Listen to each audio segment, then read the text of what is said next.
risposta ser jiġi mwassal lilkom grazzi għal Beauty Wisdom, El Catalan, Michael's Butcher tal-Ħamrun u The Barber Room.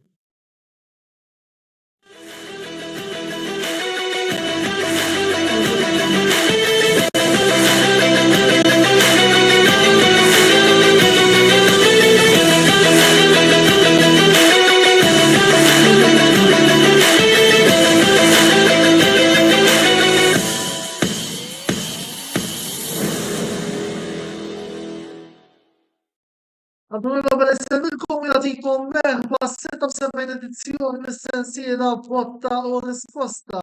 Illum s-soltu li nagħtu ħamis nidħlu online f'dan il-ħin antik biss wara l-intervista eċċellenti li kellna nhar it-tnejn li għadda mal-Emek Farrugia fejn hawn madwar 500 lej u anke minkejja l-fatt li għandna naqra jaħraq fejn jidħol futbol lokali, futbol internazzjonali, allura deċidejt indaħħal il-kulħadd overtime u hekk nagħmlu programm fejn tim tal-kamra sportiva. Bħalissa hawnhekk għandna magħna lil Roberto u lil Karl. Insellmilkom l-ewwel nett sinjuri. Sellimlek Antonella, nsellem il-Karl u dawk kollha tiseguna. Lejla tajba, naqgħod ma' sħabi jew insellem il-kulħadd, speċjalment dawk id-nies regolari tagħna. it-tistiet jasluli, għax hawn anke min jibgħat it-tistiet mal-mara tiegħi. Il-bqija aħna qegħdin hawn programm interessanti qed inħoss. Irrid nara r-reazzjoni tiegħek jien Tuxell qed nistennik. Se nitkellmu ma qabel ma nibdew, l-ewwel qed nfakar il-live għandhom kollha li jixtiequ jgħidu tagħhom ma ġewdew deħin xi messaġġi wkoll fil-fili fis-sezzjoni tal-kummenti. Imma Assoltu qabel xejn naraw naqra t-temi ewlenin tal-programm tal-lejla flimkien ma' l-announcer tagħna Lorjana Brinkat. Lorjana, bidejk. Fil-programm tal-lejla aħna ser niddiskutu l-Ingilterra tagħżel lil Tuchel xahar mimli konfronti diretti fil-Kampjonat Premier. Perjodu kruċjali jistenna lill-Inter. Mela, is-sur Parnis antiċipa l-ewwel item li se nitkellmu fuq illi huwa Tuchel. Imma Tuchel u l-artiklu Ingliż fuq Tuchel. Qabel xejn Kieda ma rajta min huwa Thomas Tuchel bl-għajnuna tal-grafika. Dis-sena ħajaraq anzi jaraq 51 sena, Ġermaniż, karriera qegħdin taraw mimlija timijiet ta' karriera stom il-Borussia Dortmund, Paris Saint-Germain, Chelsea, Mainz u Bayern Munich u numri il-serva s-sur Tuchel li huwa UEFA Champions League, Super Cup, Tazza tad-Dinja tal-Clubs, Bundesliga, Nickel, Coupe de France, tazza Ġermaniża u xi tazzi minuri Frankiżi. Imma naf li forsi għaw ħafna appuntu din hija l-grafika tal-numru mirbuħa, qegħdin taraw diversi numri prinċipali u wkoll umuri oħrajn minuri. Imma qabel ma tisimgħu tiegħi, sur Parnis naf li tixtieq tisma' x'għandi xi ngħid illum. Naf li Roberto għandu bżonn jillarga ftit u għaldaqstant ser ukoll nibda bih u mbagħad nitkellmu u Tuchel anke sakemm jidħlu Joseph u Mark ukoll. Roberto, mela l-ewwel kummenti tiegħek fuq din nasla tal-2009. Jena onestament ma tantx hija xi għażla li toġobni, ġifieri number one kulħadd jaf ir-rivalità li hemm bejn l-Ingilterra u l-Ġermanja.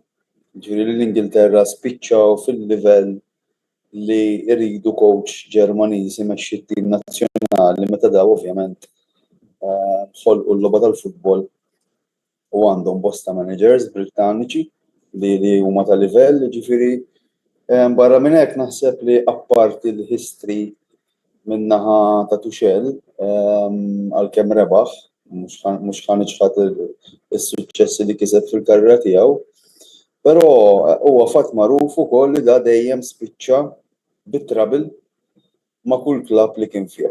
Ġifieri konna tkellimniha meta kien għadu coach ta' Bayern Munich, l-armonija negattiva li kien hemm fid-dressing room u ħafna rumors li kienu ħerġin fil-medja, anka players pereżempju bħal Goretzka, bħal Kimmich li huma simbolu ta' Bayern Munich li kważi kienu qrib li jitilqu minħabba fih.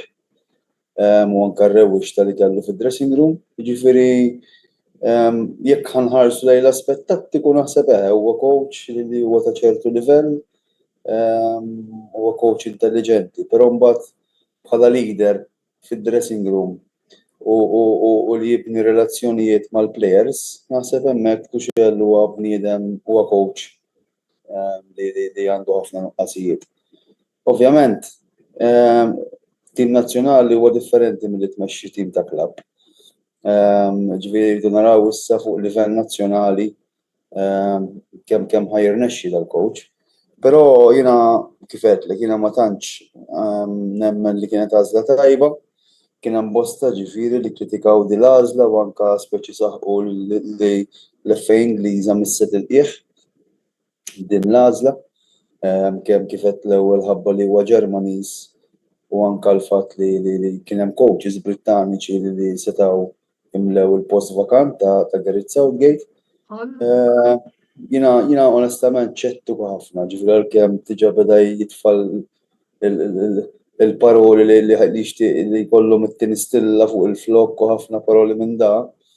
Naħseb li coach responsabbli joqgħod ħafna attent x'jgħid, mhux l-ewwel kummenti tiegħu mill-ewwel jitfa' bomba bħal dik, għax ovvjament hemmhekk l-aspettattivi huma kbar.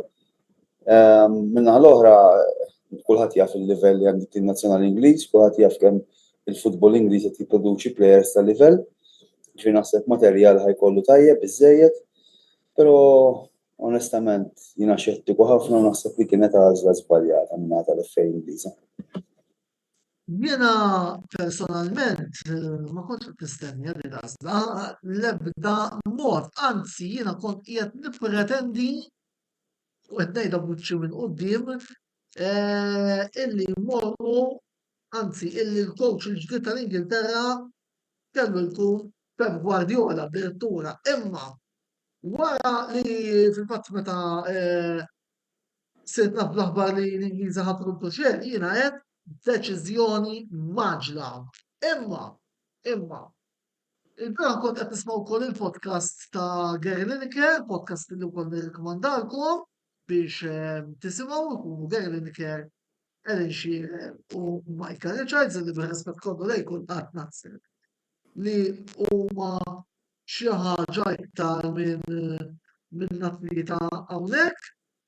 U l-lider sorsi qrib Lineker ikkonfermaw illi Tuchel, anzi illi l-FA Ingliża saħansitra kelmet lil Guardiola u Ancelotti, imma apparentement it-tnejn li huma irrifjutaw illi dika ħanuża l-kelma ikkalmatni ftit. Minħa l-oħra però Ġermaniż coach tal-Ingilterra. Alright, għandu track record tajjeb, imma ma nafx, ma tantx jien konvint mill-għażla ta' Tuchel biex nkun sinċier.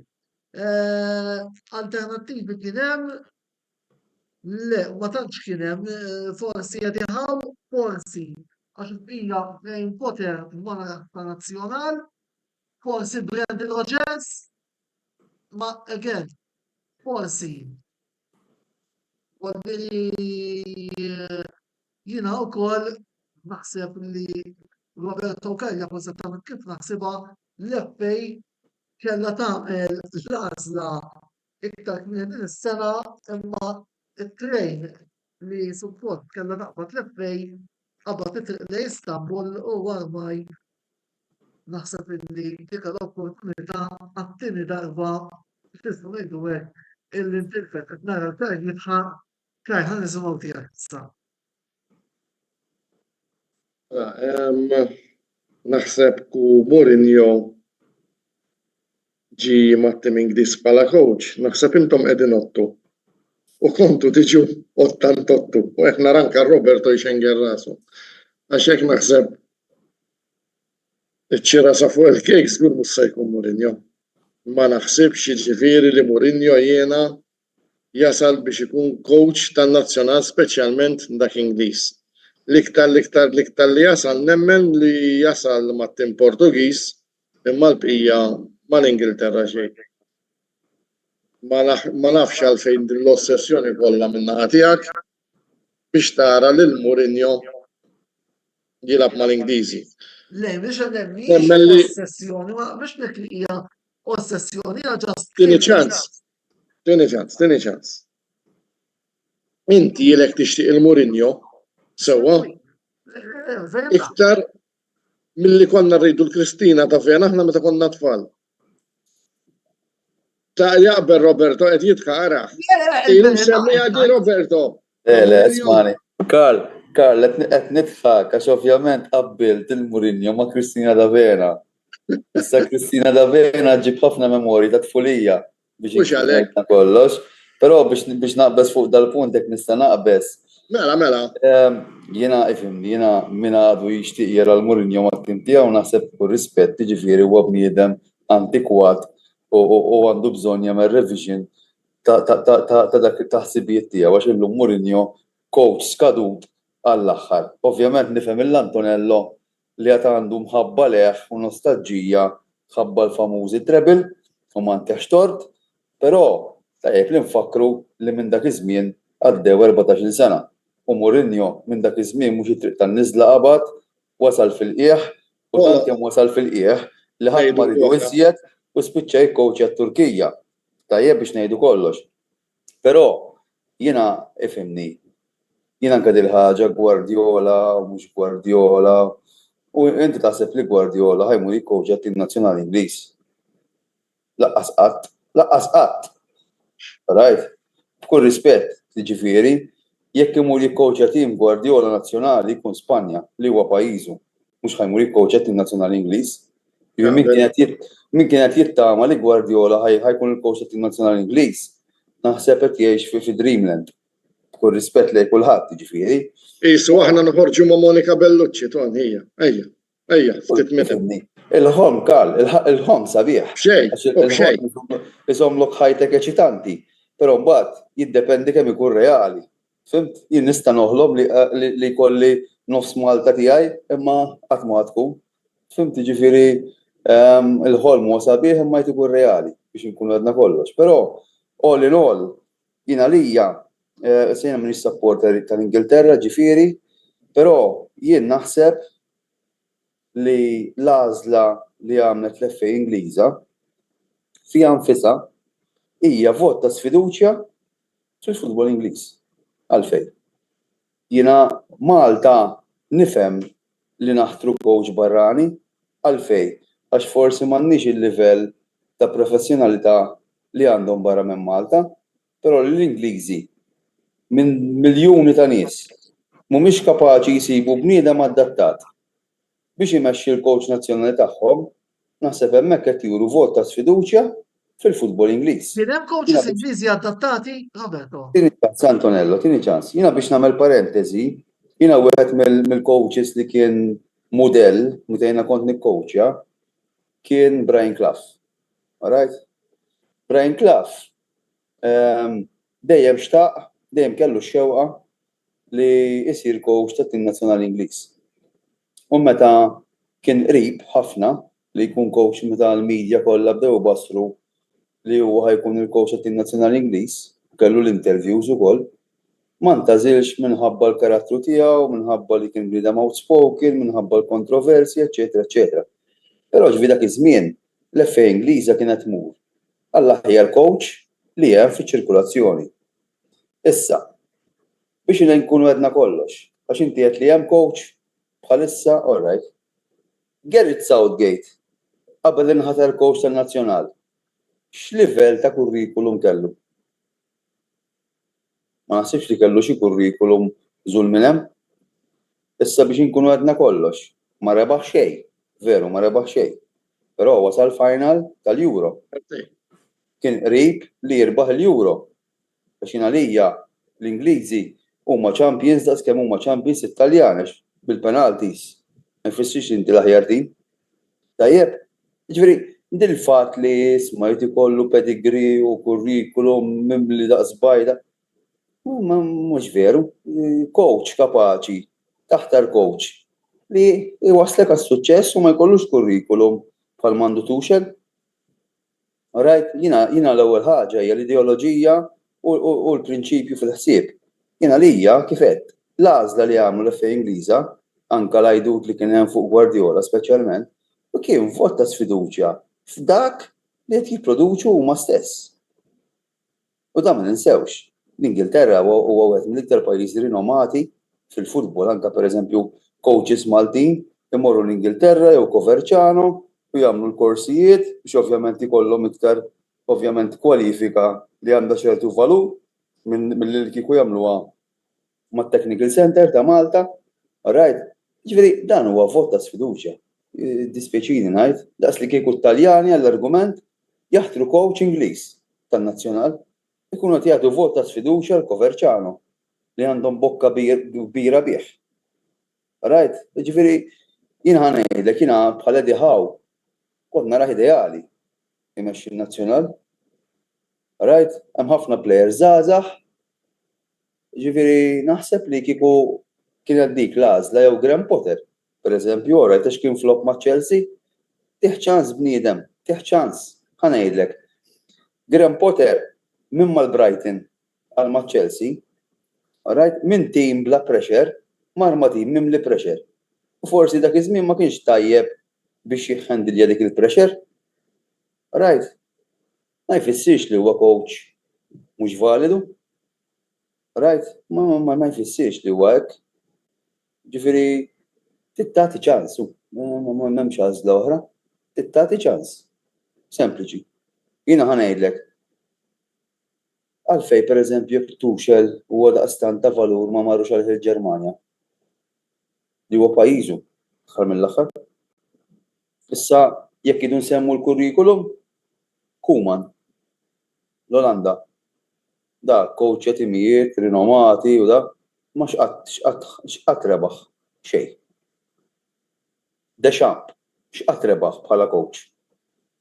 Għajr wassal il-Monaco fil-final ta' Champions League kontra l-Porto ta' Sivek. Però ma' Franza għax għandu l-materjal rebaħ fuq li rebaħ u fuq li rebaħ. Ġifieri toqgħodx tara l-kurrikulum ta' coach. Il-kurrikulum mhux kollox.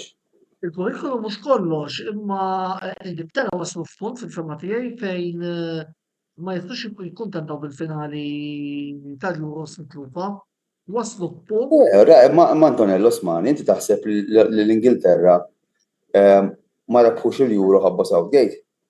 L-2021 iva. Ma naqbilx miegħek ħanejdlek. L-2021 kienet is-sena tat-Taljani. Rajt, jiġri x'jiġri t-Taljani kellhom l-allat kollha u l-qaddisin. Rajt, biex jirbħu dik dak l-unur. Kieku ġew mal-Brażil mhux mal-Ingilterra wkoll kienu jirbħu t-Taljani dakinhar għax kollox tajjeb bida jiġihom. Rajt, jien ma narax torta Southgate, issa jekk Saka żbalja l-penalty. Torta Southgate. Il-logħba tattikament żbaljat Roberto, mhux tiskurja l-ballon tal-wieħed xejn u tispiċċa tagħmel 67 minuti. Katenaccio? Imma smani Antonello, ħanajdlek din kollu noħroġ. Ħadi dal-kumment u nħallikom għal ftit minuti nerġa' nidħol aktar tard. Ħanajdlek. X'inti semmejt punt issa? Logħba hija bbażata fuq episodji. Alright? Jien nilablek imħatra l-kemm trid. Li Southgate, it-tactical plan li għamel dakinhar tal-final, qatt ma bassar li t-tim tiegħu ħajkun wieħed xejn minn fuq wara minuta. Right.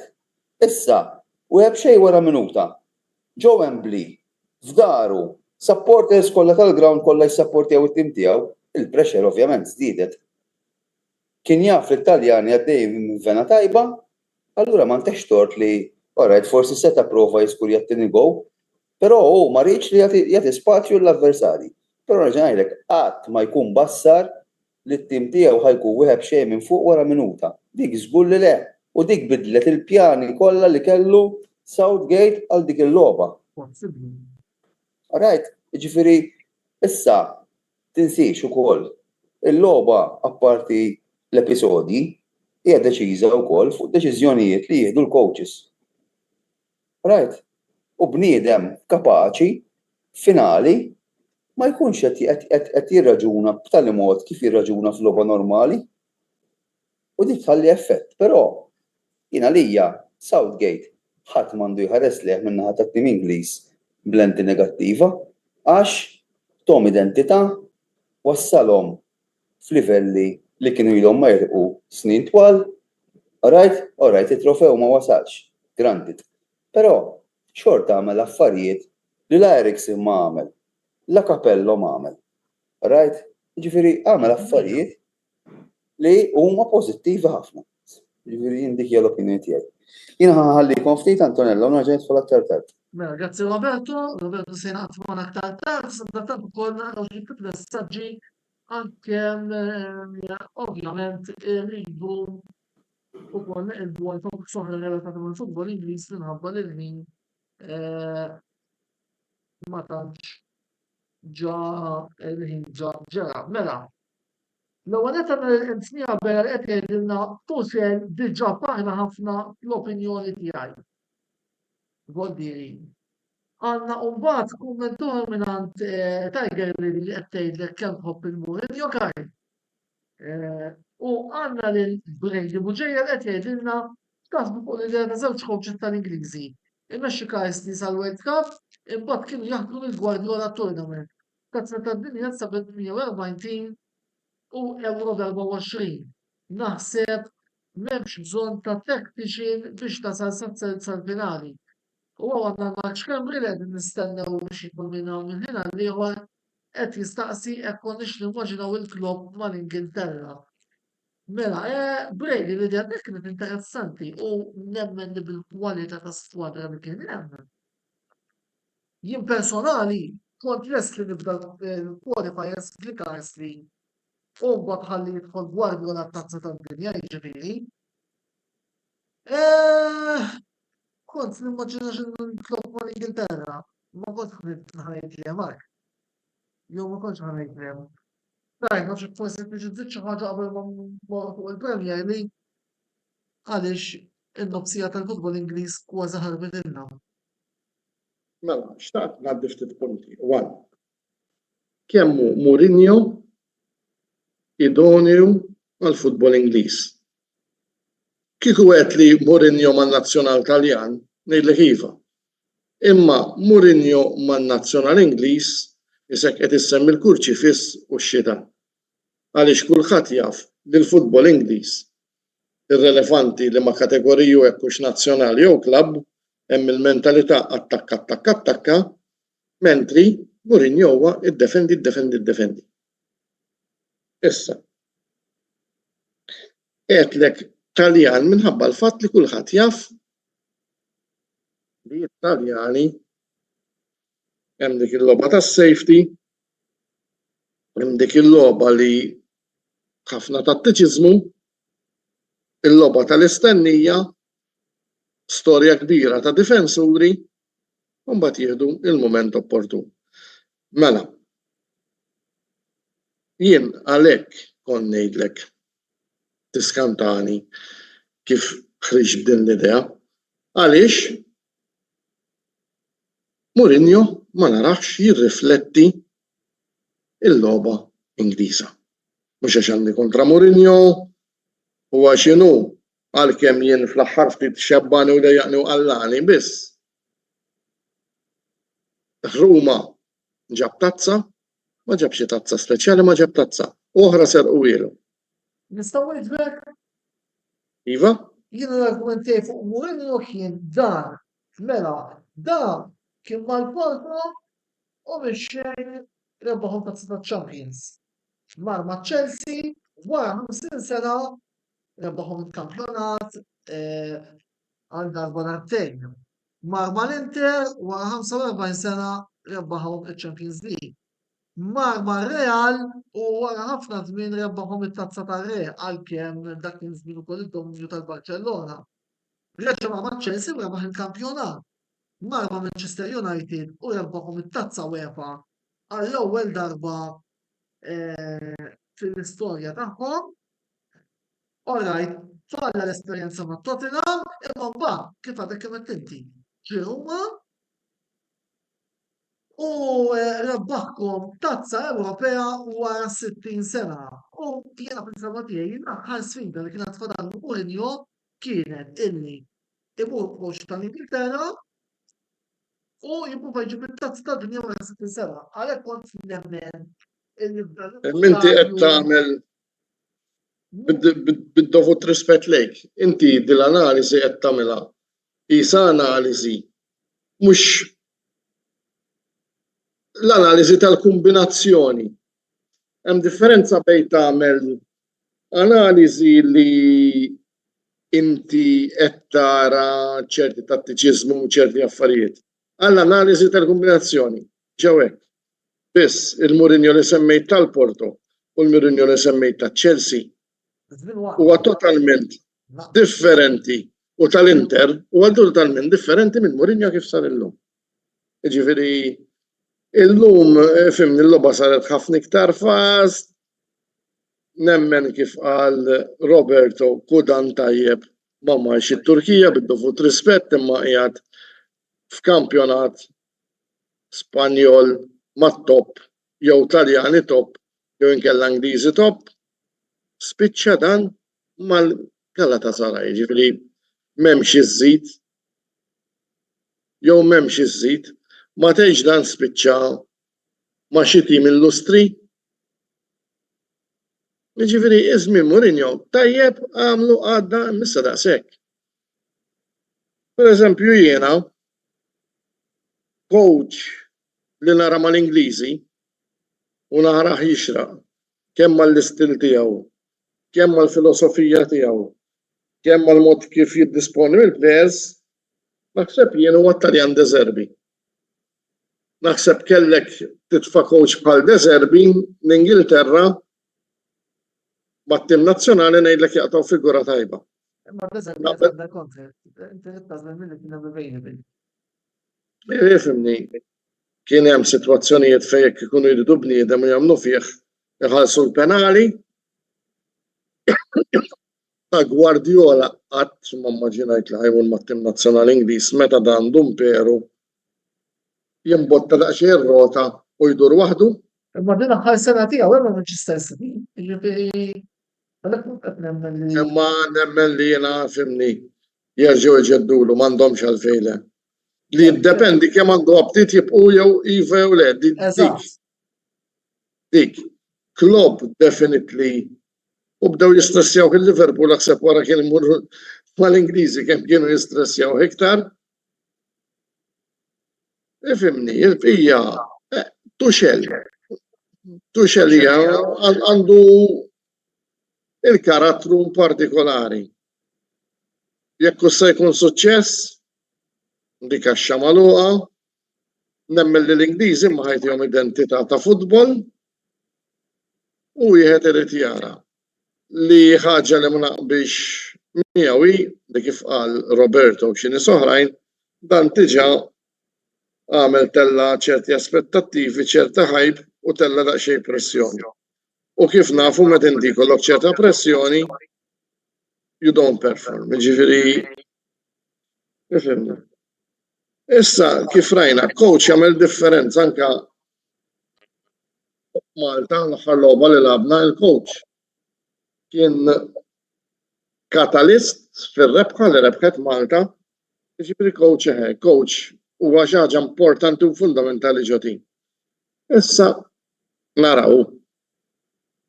Mela, hemm mill-kapitlu Tuchel għal kapitlu Premier League se nurikom xi ftit grafiċi ħalli niddiskutuhom fuq jiena u Karl qabel ma mmorru għall-ewwel waqfa. Qabel xejn ħarsa lejn il-klassifika kif ser tibda issa l-azzjoni tal-Premier League, Liverpool 18, Manchester City u Arsenal 17, Chelsea u Aston Villa 14 u jkomplu din il-klassifika għandek il-Manchester United qegħdin hemm isfel minn punti. U nagħtu ħarsa lejn il-lob prinċipali li ser ikollna minn ġewwa l-Ingilterra fir-round li jmiss li jinkludu Liverpool Chelsea nhar il-ħadd li ġej. Chelsea li wkoll jmorru jilqgħu darhom lil Newcastle. Mbagħad isuru Old Trafford u f'Naċka ta' Novembru jimorru jilagħbu ġewwa l-Emirates Stadium. Min-naħa l-oħra Liverpool għandhom l-logħbi kontra Chelsea, Arsenal barra minn darhom, Brighton Sheffield Aston Villa nibdew minn hawnhekk. Jidher li dawn iż-żewġ timijiet Karl għandhom diversi konfronti diretti fejn minnaħa nistgħu naraw il-vera valur ta' Chelsea dawn l-valur li ġejjin u minnaħa l-oħra jekk tiġi tajba għal Liverpool daw jistgħu jkomplu itawlu. Mela, Chelsea. Chelsea is still a team under construction. Ġifieri jien meta jkolli tibijiet hekk, speċjalment ħafna kwisti coach ġdid u hekk dejjem inħobb nagħti l-ewwel sena biex tara how the waters are going to settle. Ġifieri kif taqbad tgħid hija gamble iċ-Chelsea. Taf tiġihom tajba, taf tiġihom ħażina, imma naħseb kelli nitfa' 1 cent tal-kemm jien kif tafu kontra l-lob tal-azzard u ma nilabx. Naħseb li Liverpool aħjar għalfejn. Għax inti titqis li Liverpool daw. Għalija qishom l-istess Liverpool li kważi ħalla Klopp. Ħalla magna d-dejja li la taħdem żmien. Bir-rispett kollu lej Slot. Alright, qed jirbaħ well dan u prosit imma x'għamel iktar dan minn ta' qablu. Ġifieri meta tara l-Liverpool għad hemm id-daqqa bħal meta nitkellmu fuq l-arti, jgħidu wara, jgħidu dik il-pittura ta' dak l-artista jafuhom id-daqqa. Biss Liverpool huma dak it-tim li qed għandu d-daqqa ta' Klopp. Li fuqha jinkelli nibbenki iktar milli fuq iċ-Chelsea. Ovvjament qegħdin naraw ukoll li bżonn naqsejġ diversi konfronti diretti li se ikollna u Liverpool imisshom kontra Arsenal logħba illi fid-29 ta' Ottubru wkoll se nkunu qegħdin niddiskutu fid-dettall waqt dan l-istess programm. Ifhimni jiena li nara l-Ingilterra ħeġa jkollok l-istess Liverpool, City, Arsenal. Kelli nażel 3 timijiet għat-titlu ikunu dawk minn naħa tiegħi. Ma nafx inti taqbilx? Naqbel miegħek. Is-City jiġu kif jiġu dejjem qegħdin hemm. Eżatt. Il-pressjoni fuq Arsenal u Liverpool illi jagħmlu dak li għamlu Manchester City s-soltu, ċoħe ma jitilfu u ma jħallux punti warhom għaliex Arsenal nemmen illi diġà huwa darbtejn fila di u għalhekk stant nemmen li iktar pressjoni fuq Arteta dis-sena illi da bil-fors il-firma xi ħaġa għax jekk naħseb illi l-pressjoni se tkun fuqu. Liverpool kien ġdid qed jilagħbu futbol attraenti. Tafkun ukoll l-aħħar staġun ta' Salah, Boldieri nemmen li wkoll se jkun qegħdin jgħidu tagħhom fil-lieda għar-rebħ tal-kampjonat. Min-naħa l-oħra tim li diġà barra minn kollu barra minn ġlidattiku biex ma ngħidx ukoll barra mit-taqtija l-ewwel erba' wa Manchester United. Mela ħanibdew minn hawn. Ir-Red Devils imisshom jilagħbu kontra Brentford f'darhom, iżuru West Ham, jilagħbu ma' Chelsea f'Old Trafford u Leicester City f'darhom qabel il-waqfa ta' Novembru. Imma illum ħarġet l-aħbar illi minn tant coaches Kelmu lil ħadd Vincenzo Montella biex jieħu post eventwalment Ten Hag. U bil-tema tiegħi bil-rispett kollu lejn is-supporters tal-United, persku mhux se jħoleb li ħanajt, jiena lija jekk vera Montella u pole position biex jieħu post Ten Hag. Naħseb ikunu ħadu deċiżjoni bil-rispett kollu lejn kulħadd illi ma tixraqx klabb bħal Manchester United.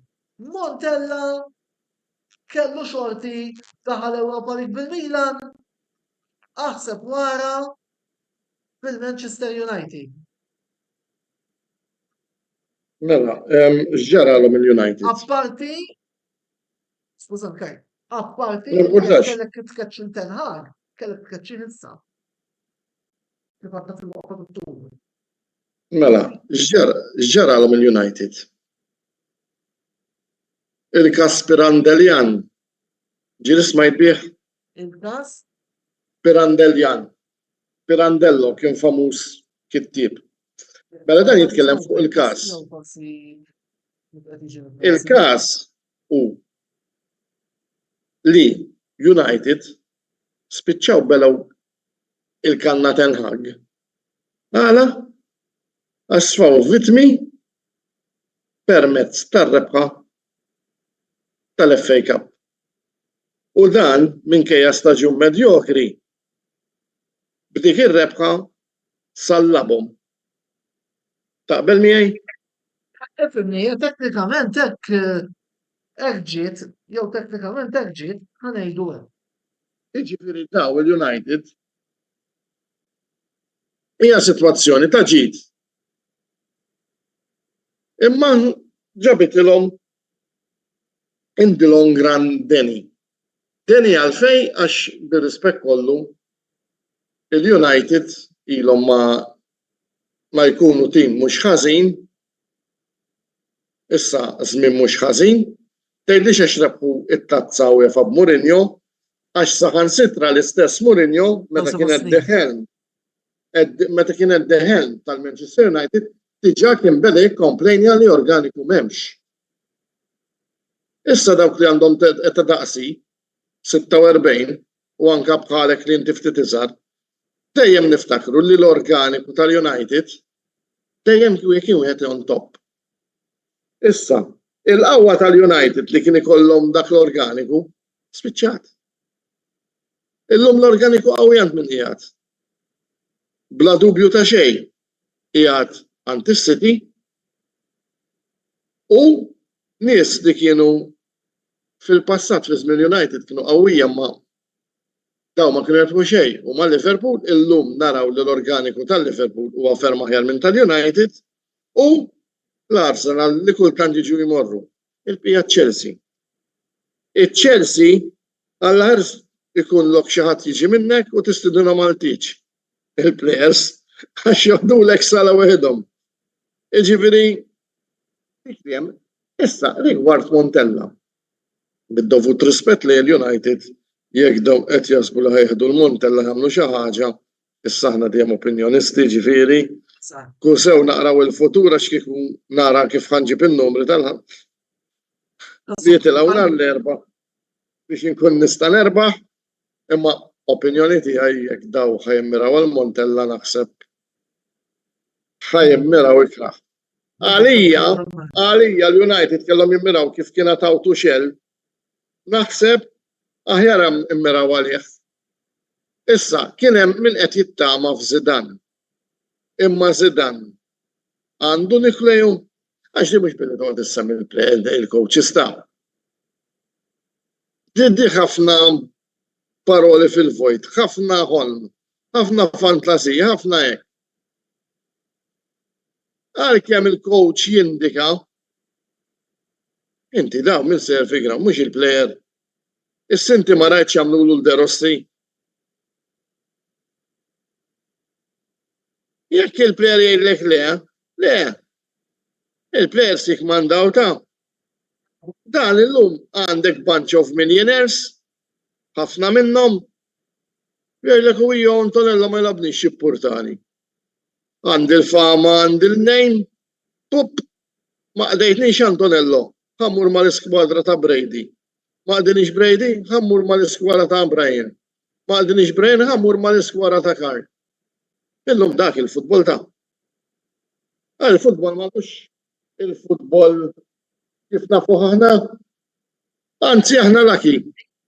Għax inti l-ħaqt il-Zanetti, jiena l-ħaqt il-Totti De Rossi. Għax il-pija l-lum ximpurtament. Fej għandek bandiere. U mux għax jirrid ngħid, Del Piero bandiera. U niżel magħhom fil-bim ma rebaħ sura ma' Juventus. Zanetti l-istess. Totti kellu ċans imur ma' Real Madrid tada meta kienu top. Erħilu Real Madrid rari ma jkunx hemm okkażjonijiet top. U biex jiġi Florentino Perez isemmilek li l-ikbar dispjaċir tiegħu Totti karriera bħal dik ċifole. Ġifieri, illum il-futbol jiddispjaċini sar pound shillings and pence ftit tara qalb fih ma dik xtara bħal meta kienu il-plejers għax dawk tar-raħal u dawk ta' posti ieħor allura hemm daqsxi appartenenza. Ma rajtux il-Bove ma mhix is-sagrifiċċju biex jibqa' Ruma. Issa ta' xejn speċjali għal jien irrid li mmur nilab barra. Li jien nieħu playing time u telaqlek mal-Fiorentina. Jiġifieri il-futbol tal-lum huwa pjaċir instantanju, pjaċir temporanju u l-pjaċir iktar. Jiġifieri aħna m'għandniex għalfejn nkunu melankoniċi, m'għandniex għalfejn noqgħdu bil-passat, kellna xorti li rajna il-futbol romantiku kif semmej Zanetti, Totti, Del Piero, ma llum dak spiċċa. U kif l-affarijiet fil-ħajja bniedem jinbidlu ħdiġijiet tiegħu. Issa l-istess fil-futbol. Pereżempju għalhekk illum jiena u anke Roberto sostni għal-ewwel li Mourinho ġie outdated għax maċċem. Illum irid ikollok coaches minn dawk li jitfawlek erba' fuq jattakkawlek jiġru u dik il-logħba. Jien pereżempju għalija anke nara ċerti players naħseb li bħala livell ta' tattiċità u skills naħseb naqsu. Ngħidlek qabel sittinijiet sebgħinijat speċjalment konna naraw iktar il-focus fuq l-skills imma llum il-focus kif qed narawha fuq l-speed. Mela, grazzi Karl hemmhekk waqfa qasira ta' reklami, bqgħu magħna biex fit-tieni tal-programm se nitkellmu fuq il-Kampjonat 360 Sports Premier League u jidħlu wkoll fix-xena Joseph Magri u Mark Xkepi. Għaldaqstant 3 minuti oħra u għandna xi messaġġi naraw ukoll.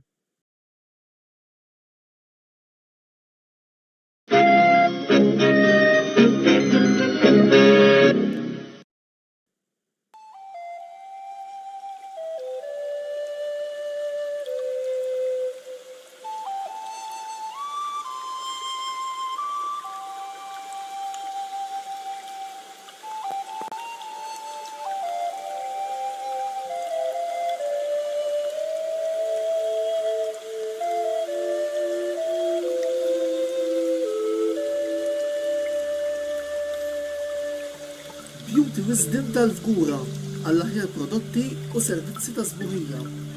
Żuru wkoll Nails by Xarawna fl-istess stabbiliment għall-aħjar servizz ta' trattament ta' dwiefer.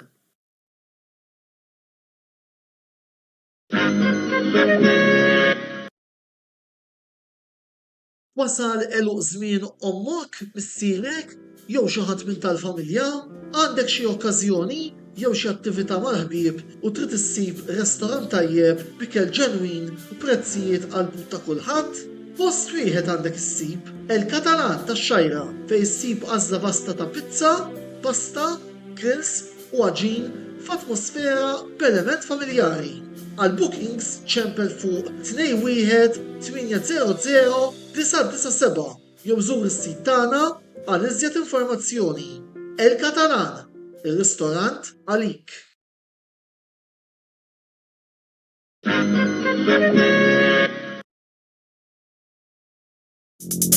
Ant Michael's Butcher tal-Ħamrun issibu l-laħam tal-aqwa kwalità bi prezzijiet raġonevoli.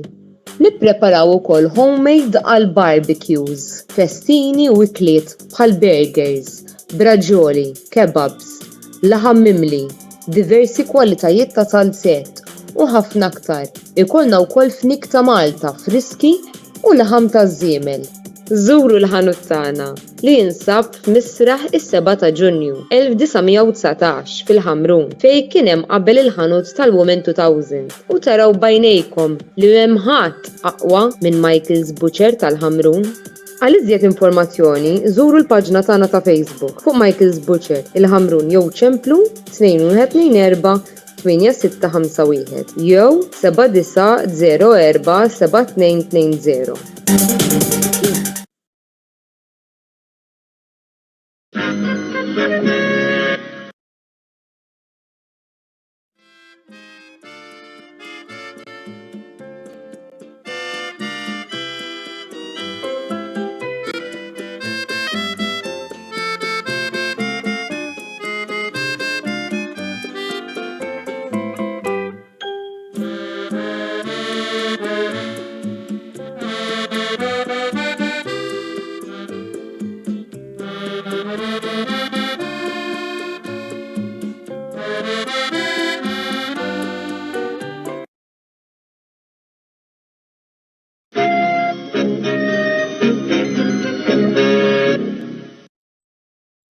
Mela, merħba lura t-tieni parti tal-programm Botta u Risposta, issa jingħaqdu magħna wkoll Mark Xkembri u Joseph Magri. Mark, Joseph, l qed ninsellmilkom Mark. Nsellimlek Antonello, nsellimlek Mark. Mark, ħaret minni qisek qed nara L-għonet nsellem l-segwija l-semmija kollha u mġdid grazzi lilek Antonello u nsellem ukoll lil Joseph jekkaw Karl. Ma fimtikx fuq il-flok xekli. ħajjat minni għax istemsi l-istess flok minn nota. Ekku. Minna ma ftehemna. Eżattament. Jiena biex inkopri mat-tema bl-arma tar-raħal ħejja tar-rabat. Tajjeb ukoll li jibħan għabdu ngħidu. Inżommu ukoll identità tal-post minn fejn aħna ġejjin ukoll beda jgħid li suppost għabina għatmana u puntwalment jina għatmana u koll Roberto Dominika issa nistaw ngħidu hekk qegħdin it-tim kollu ta' Botta u Risposta ovvjament lejna għatmana Karl qegħdin it-tim kollu ta' Botta u Risposta l-kompleto issa bija Mark Roberto u Karl ukoll. Mela, fakum għedin live għal kull min nixtieq jintervjeni u jidħol magħna matul dan il-programm. Fit-tieni parti se niddiskutu il-Kampjonat Premier u bl-għajnuna tal-grafika qabel xejn nagħtu ħarsa lejn il-klassifika tal-kampjonat lokali kif se tibda mill-ġimgħa li ġej. Bil-Karattatat Florjana Bistat ħajbeni 14 Sinoders 12 għamlu Sparta 16 Gżir United 10, Balzan 8, Melita Marsa Xapu Mosta 6, Nasċa Lines 5 u Sabbar St. Patrick illi għandhom 4 punti.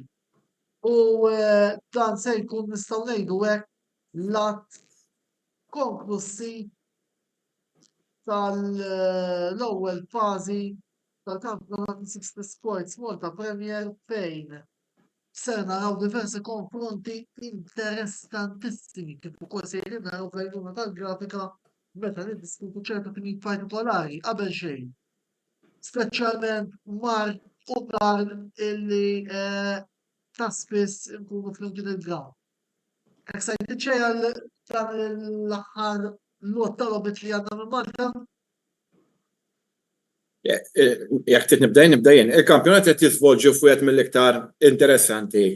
Fis-sens li tista' tgħid hemm bilanċ assolut fuq kull naħa tal-klassifika. Kemm jekk tħares il fuq u kemm jekk tħares l-ispel. I mean, prattikament għalkemm kollox jista' jiġri fil-futbol, imma iktar meta imuru min ħajkunu l-ewwel 600 u min ħajkunu l-aħħar 600 f'din l-ewwel fażi li tissejjaħ apertura għal benefiċċju tas-semmija iktar qed toħroġ indikattiva, imma still hemm ħafna bilanċ. U dak jagħmel il-konfronti iktar interessanti, mhux bħal meta għandek tim ħarab jew ġiex timijiet li prattikament huma lesti diġà jafu li huma l-aħħar tnejn għax ngħid relegat għax bħalissa ma tistax tiġi relegat f'dan l-istadju. Eżattament. Prattikament jekk huwa dan li kien l-għan li inħoloq dan il-lig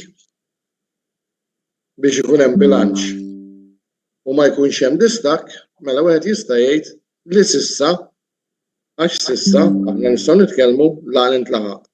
Plus li l-ġimgħa smajt ukoll jekk min isser żball li hemm xi applikazzjoni għal dawk it-tfal biex ikunu jistgħu jidħlu l-ground b'xejn. U dan huwa inċentiv tajjeb ħafna għaliex kif nafu meta inti ħatiftaħ il-bibien għat-tfal ħatiftaħhom għan-nannu u għan-nanna, għall-papa, għall-mama, għall-kuġin, għar-razza u r-redika. Jiġifieri s'issa ma għax għadu bidu ma nistgħux nitkellmu il-miri imposti qed jintlaħqu. Mela jkun hemm bilanċ, ma jkunx hemm dak it-tim li jaħrab jiġri u hekk. Fl-opinjoni tiegħi jiena laqqas hemm dak it-tim. L-aħħar żewġ staġuni kien ikollna l-Ħamrun hekk. Imma dit sena fl-opinjoni tiegħi issa jien ma jinħadd imma ġas sempliċement bniedem li d-dilettant tal-futbol, naħseb li l-Ħamrun mhumiex dik is-superpotenza li rajna f'dawn l-aħħar żewġ staġuni. U apparti minn hekk iva qed narawhom ukoll li bagħtu. Biss hija tattika tal-Ħamrun, forsi jgħidulek ħa naraw l-importanti nispiċċaw mal-ewwel sitta, u mbagħad għat-tieni parti nagħmlu ċerti investimenti. Imma kulħadd jaf li l-Ħamrun l-għan tagħhom kien mhux jirbħu l-kampjonati imma li jivvanzaw fl-Ewropa. Kif rajna dis-sena dat-tim li kellhom meta tikkumparhom ma' timijiet oħra li kellhom qabel, fl-opinjoni tiegħi naqsu u naqsu mhux bi ftit. Biss dan għadu esperiment u jien allura nixtieq anke nżomm kawt fli ħanejt għaliex kollox qed għandu il-bidu tiegħu hemm ċerti proċess li jrid jgħaddi minnu dal-kampjonat, imma s'issa jekk lan kien one li ma jkunx hemm tim li jaħrab u li jkun hemm distinzjoni bejn it-timijiet imma mhux daqshekk distinzjoni qawwija, dak intlaħaq u issa jonqos li ċertu nies jerġgħu jibdew jiġu l-ground. Mela laqba bdejja fuq Ħamrun, ħalli nkomplu fuq Ħamrun u bl-għajnuna tal-grafika naraw naqra il-konfronti in-tim ta' Alessandro Zinna jitfadallu jilgħab li huma nhar is-sibt kontra Brooklyn Carabini. Imbagħad il-ġimgħa 25 kontra Sima Wanderers, 2 ta' Novembru kontra Marsa Xlot u fis-7 ta' Novembru fis-6 fil-Victor Stadium kontra Sierra United. U Joseph hawnhekk jidher li qegħdin naraw kalendarju interessanti ħafna l-Ħamrun, għandhom żewġ konfronti diretti.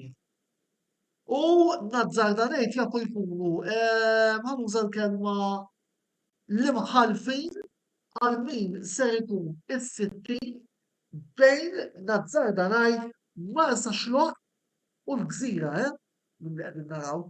Tajjeb illi nerġgħu nħarsu lejn il-klassifika fuq malajr Marsa Xlot vera li għandha 6 punti kontra l-10 tal-Gżira,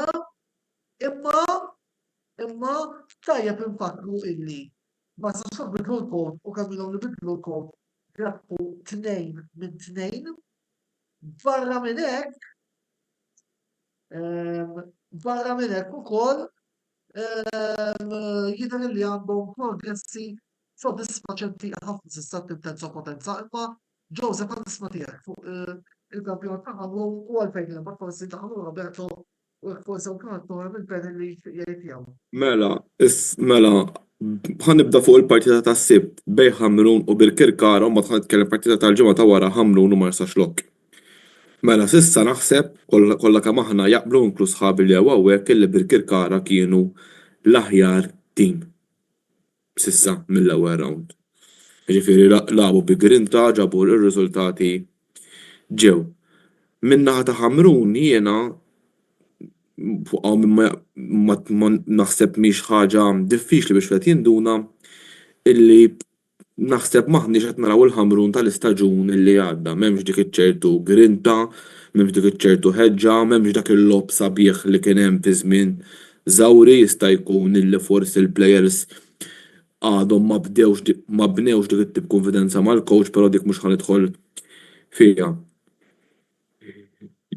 Però konfront dirett huwa dejjem konfront dirett Antonello. Jiġifieri għalkemm Birkirkara bħalissa qegħdin aħjar mill-Ħamrun u mhux ftit ma jista' ħadd jgħid fejn sejjer dan il-konfront. Jiġifieri issa però irridu nsemmu oħra. L-ewwel nett jiena fil-bidu kif ġej il-format kont all out kontrih. Jiġifieri mhix ħanoqgħod nindur mal-lewża, però issa kif qalu sħabi Marco Karl, iva jidher li ġie ħafna aktar interessanti. Mela, jekk Birkirkara ġibet 3 punt nhar ma' Ħamrun, nemmen illi ħajkollha sieq waħda ġewwa biex tirbaħ l-ewwel round u sieq waħda ġewwa biex tirbaħ is-sitt kampjonat fl-istorja tagħha. Għax ovvjament nafu illi min jiġi l-ewwel fl-ewwel round, jekk eżempju jiġu Birkirkara fl-ewwel round u l-argument sliema fit-tieni round dawk ħajlabu kontra xulxin u mbagħad mirbaħ jirbaħ il-kampjonat. Jiġifieri nemmen illi Birkirkara jekk tirbaħ il-konfront ma' Ħamrun, nemmen illi tkun għamlet xogħla fl-ewwel round. Mentri jekk Ħamrun jerbħu u Sliema u Fuljana jerbħu wkoll, nemmen illi ħaterġa' tinfetaħ it-tellieqa biex min jirbaħ fl-ewwel min ħajjieħu l-ewwel post ta' Jannar.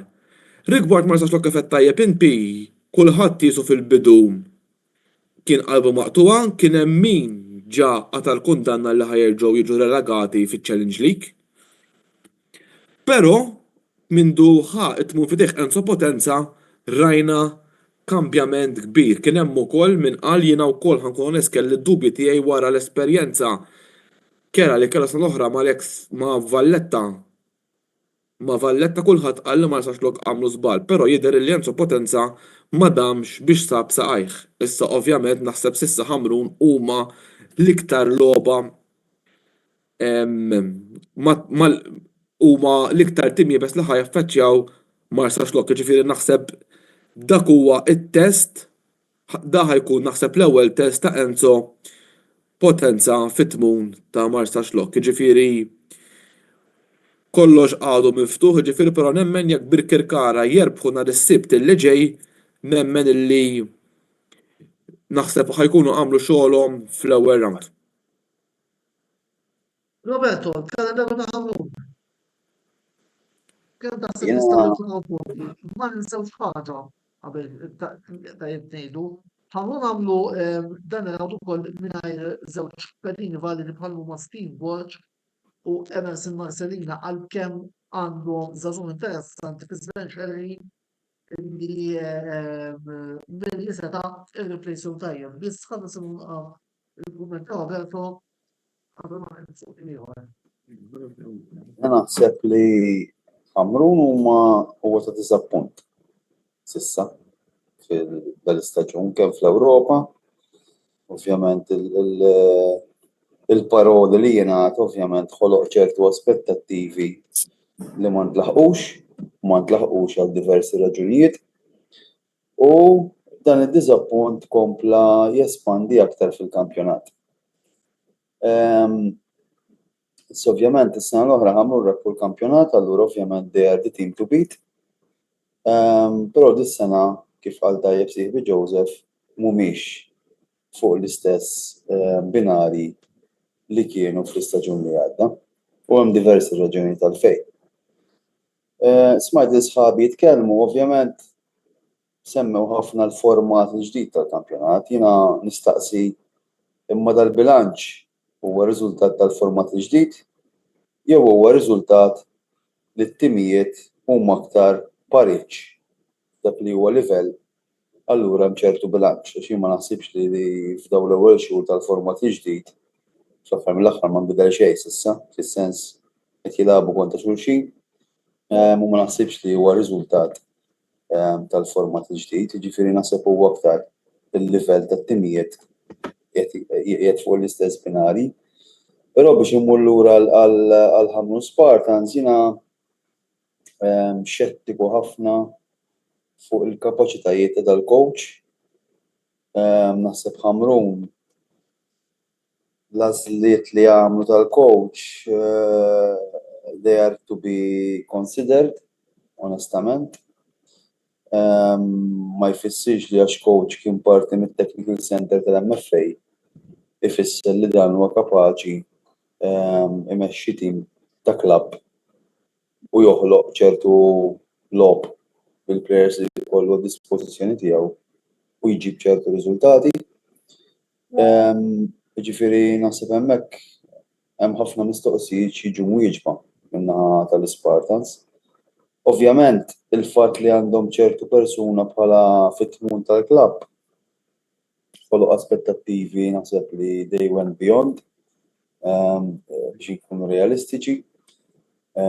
Biex tim ovvjament kif semmew sħabi jilħaq lan fl-Ewropa l-ewwel irid jiddomina b'mod assolut ix-xena lokali. Għax ovvjament kollha nafu kemm hemm qabża mill-kampjonat Malti għall-kampjonati barranin. U naħseb din il-ħaġa Ħamrun m'għamluhiex, anzi pjuttost din is-sena naqsu l-budget milli kellhom fis-snin ta' qabel.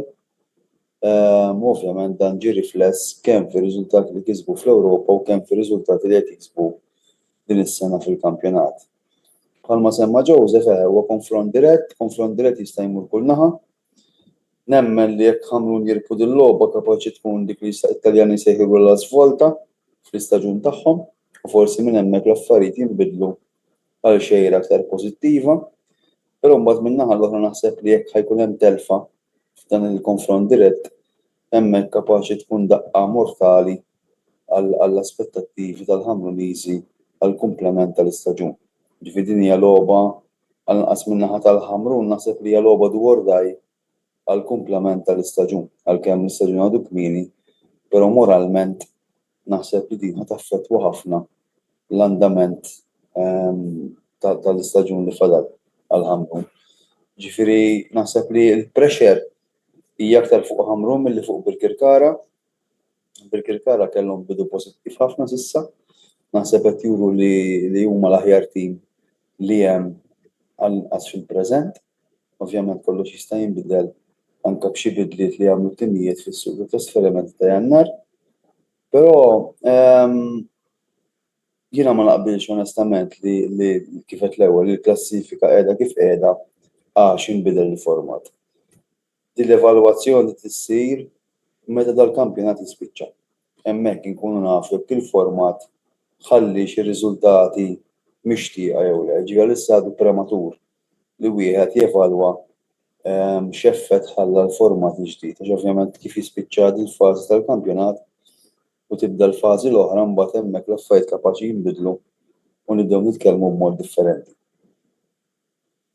Mela, Birkirkara naraw naqra l-erba' logħba li nistgħu nilagħbu din il-ram wara l-logħba li ġej ma' Ħamrun Spartans logħba illi ser niddiskutu fid-dettall ukoll nhar it-tnejn li ġej fil-programm Botta u Risposta. Imissu jilagħbu kontra Gżira United fis-26 ta' Ottubru ġewwa Kordin, fit-3 ta' Novembru jilagħbu ma' Aktar Lions fil-Victor Tedesco Stadium qabel ma jgħalqu dan il-round konfront dirett ieħor kontra Florjana fis-7 ta' Novembru. Karl, neżaminaw naqra dawn l-erba' logħbiet ta' bil-kara fejn nistgħu ngħidu Mela, jekk l-Stripes jirbħu issib ikunu pass importanti biex jżommu l-ewwel post għall-fażi tat-top 6. Biss xorta waħda nemmen li għandhom ftit konfronti interessanti jistennewhom. issa mill-ftit lob li rajt, nemmen li jekk hawn tim li nista' nikkunsidrah bħala challenger għar-rek tal-kampjonat finali huwa Birkirkara. Għandhom ġifieri nukleu tajjeb ħafna, għandhom issa dik l-extra edge u nemmen jiena li kellek titfa' timijiet oħra magħhom għar-rep tal-kampjonat għalkemm il-Ħamrun ma telqux daqshekk kif jitilqu s-soltu, nemmen li inżid Ħamrun magħhom Sliema u Hibs. Ngħid il-kampjonat jispiċċa għand xi ħadd minn dawn. Bl-iktar favoriti nemmen li jkunu Birkirkara. Il-Furjana tgħid li tajthom mhux tajthom il-Furjana, imma l-Furjana li ġara s-sena l-oħra ifhimni hija daqqa mortali. Plasek nemmen ukoll li bħal Ħamrun bħala potenzjal qishom naqsu. Il-Ħamrun iva naqbel ħafna ma' Roberto ġifieri l-coach li għandhom fl-opinjoni tiegħi setgħu marru għal għażla ferm aħjar. Il-Furjana partikolari l-biċċa ma nemminx li ħajkunu ma dawk in-nukleu li diġà semmejt biex dawn ikunu jistgħu jisfidaw għall-ikbar unur tal-futbol f'pajjiżna. Issa, Birkirkara ngħid il-formula maġika instabet sew, għandhom speċjalment dak Coppola jimmera fil-jani, jiġifieri jagħtik dik l-extra touch. Kemm hu tajjeb dak il-plejer istja. Ħafna ġobni, plus li taraħ fil-ground. Qed ngħidilkom isek qed tara sellun enormi. Kemm hu tajjeb, Madonna. Plus personalità għandu ħafna pożittiv. Issa biss il-Hibs hija sorpriża sabiħa. Għax il-Hibs Kontra żgħażagħ għamlu biss il-Hibs mhix xi ħaġa li kienet qed tiġri ta' spiss, tieni sena bl-Ewropa. U l-finanzjarjamenti tal-timijiet tal-futbol, speċjalment ta' Malta, big boost hija meta t-tim jikkwalifika fl-Ewropa. Biss naħseb li dis-sena il-kampanja akwisti naħseb rendiet. Biss iż-żmien ħajtina parir, imma ngħid jekk ma naħdux il-lik ngħid imma fl-Ewropa perswas li nerġa' niftu is-sena. Ma nafx x'opinjoni għandkom intom, forsi taqsmu u hekk. Jiena minn dak li rajt s'issa nemmen li ħajbeni jistgħu jkunu sfidanti għall-Ewropa u ta' min isemmi wkoll illi għalmenu fuq il-karta jidher illi għandhom kalendarju naqra aġevoli issa għalkemm mossa nafu illi tilfu kienu sfortunati li tilfu l-logħbiet kontra Birkirkara u Florjana, Melita waqt li ma jibża minħadd, Balzan waqt li la futbol offensiv illi wkoll kapaċi jkun ta' periklu u ma nsax lok illi dik il-logħba se jkunu qegħdin jiddeċiedu Però il-kondizzjoni ta' l-ewwel sitta kif se tkun l-aħħar logħba dik bej ma nistax lok u ħajbejn iż-żewġ pilqos ħan immorru fuq l-aħħar tim. Le, jiena li kont ħanejt huwa qegħdin insemmu jekk jiena nemmen illi Kar semma t-tim tal-Hibs, ġifieri jiena nemmen li mis-sena l-oħra law għamel qabża l-qoddim ħafna t-tim tal-Hibs anke l-mod kif jilgħab u hekk jiġifieri. U plus li kulħadd jiena li għandhom coach tajjeb, jiġifieri Branka Nisevic jew wieħed mill-aqwa coaches li hemm fil-kampjonat Malti. Però kif ġie l-format il-ġdid naħseb ħadd għadu kmieni ħafna biex tbassar sħaj jiġri ġifieri. Kieku nemmen kif għadu li għadu fis-snin ta' qabel, kif għadu fis-snin ta' qabel meta jkollok tim baxar punti fuq kulħadd huwa ferm diffiċli biex tilħu perissa ġie kif ġie. Għax dan eżempju forsi veru għandek il-ħamru mbatuti bħalissa, però qabel f'Jannar jarmawlek sew jien niftakar il-Steve Borge f'Jannar kienu ħaduh man il-gżira u wara x'effett kien għamel ġifieri kienu se kienu ddaħlu fl-Ewropa. Ġifieri jekk tim jarmal. Apart bħalissa dan nitkellmu fuq l-ewwel fażi. Eżatt. Ġifieri jekk tim jarmalek f'Jannar għall-argument jarmaw il-ħamrun jiġu l-ewwel u jispiċċaw jieħdu l-lig. Ġifieri ma tistax tgħid għalissa naħseb min ħajdħol fl-Ewropa hawn. Xiex? Istra ma nafx għandi preżentiment il-ħamrun Jiena f'Jannar joħorġu ta' xejn kanuni. Feeling. Karl, jiena ħankun onest, ġifieri inti ilek inti mhux ħanieħu għalek jekk ngħidlek li inti ikbar minna ħafna ġifieri. Verità hu. Jiena li żar wieħed hawn min nies li hemm imexxu l-ħamrun nemmen illi ħajamlu xi ħaġa u b'daljet ngħid naħseb tafu fejn irid nasal ġifieri. Perfettament. Mela, Mar, nagħtu nara twila kalendarju ta' Florjana bejn nhar it-tnejn li ġej se jkun qed jilagħbu kontra Marsa flok Korbi u mbagħad fadilhom konfronti diretti interessantissimi ħafna. Balzan, ir-rivali Slima Wanderers u bil-Kilkara kalendarju għattela għat-tim ta' Deren Abdilla imma li jiena nemmen bl-attakkanti li għandu kapaċi għamlu differenza imma insomma kemm se jkunu importanti speċjalment fil-konfronti diretti il-Greens ġibu l-punti maj. Ifimni rebħa fil-konfronti diretti mill-lat ta' punti tiswa daqs rebħa kontra tim li qiegħed fil-kampjonat. Biss rebħa fil-konfront dirett hija rebħa psikoloġika għas-sens li tagħtik boost.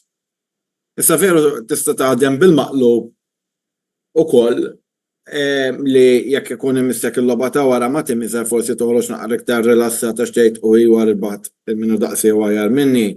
Ma tendenzjalment jiena dejjem nafa, mhux biss fil-futbol Malti, li rebħ iġib ir-rebħ u t-telf iġib it-telf. U sakemm id-dawar ir-rota li t-telf iġibu f'rebħ mhux daqshekk faċli. U rebħa ma ngħid iġik telfa. Mela, qabel ma mmorru għal-reklami, televiżjoni fuq bil-Kilkara ħamrun mingħand il-panel nistgħu nibdew Roberto, Karl, Joseph, Mark u Nalaqina. Jiena ngħid wieħed bwieħed.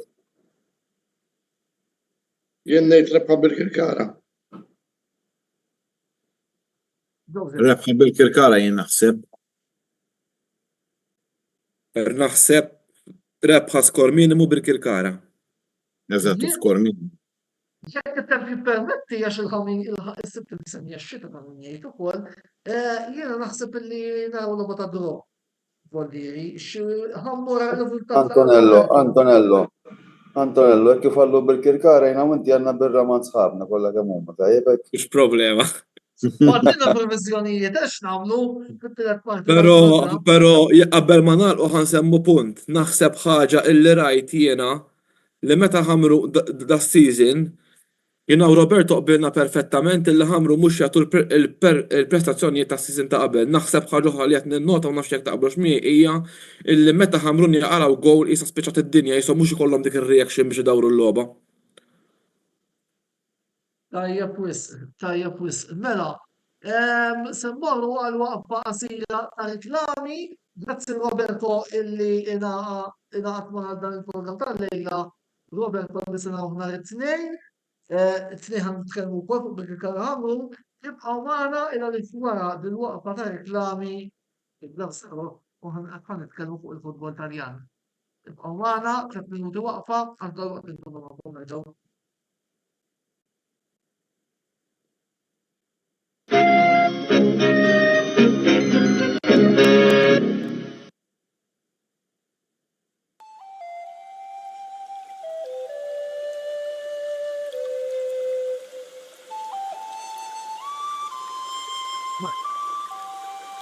Mar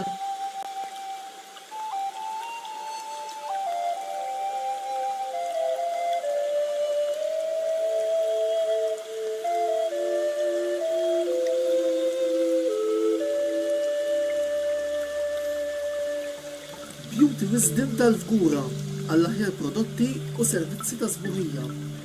Żuru wkoll Nails by Sharona fl-istess stabbiliment għall-aħjar servizz ta' trattament ta' dwiefer.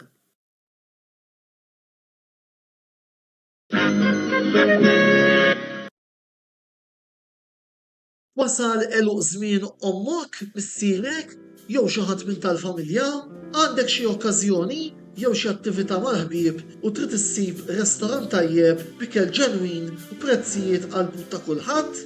Post wieħed għandek issib El-Katalan tax-Xajra fejn issib għażla vasta ta' pizza, pasta, grills u għaġin f'atmosfera b'element familjari. Għal bookings ċempel fuq 21 800 997 jew żur is-sit tagħna għal iżjed informazzjoni. El-Katalan, ir-ristorant għalik.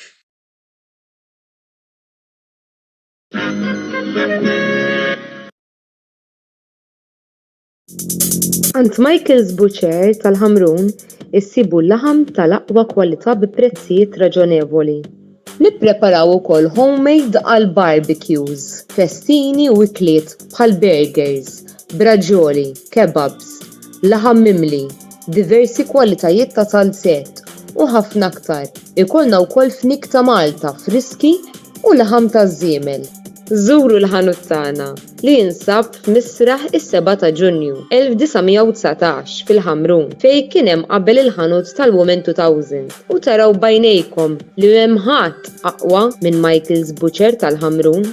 Għal iżjed informazzjoni żuru l-paġna tagħna ta' Facebook fuq Michael's Butcher il-Ħamrun jew ċemplu 2124 8651 jew 7904 7220.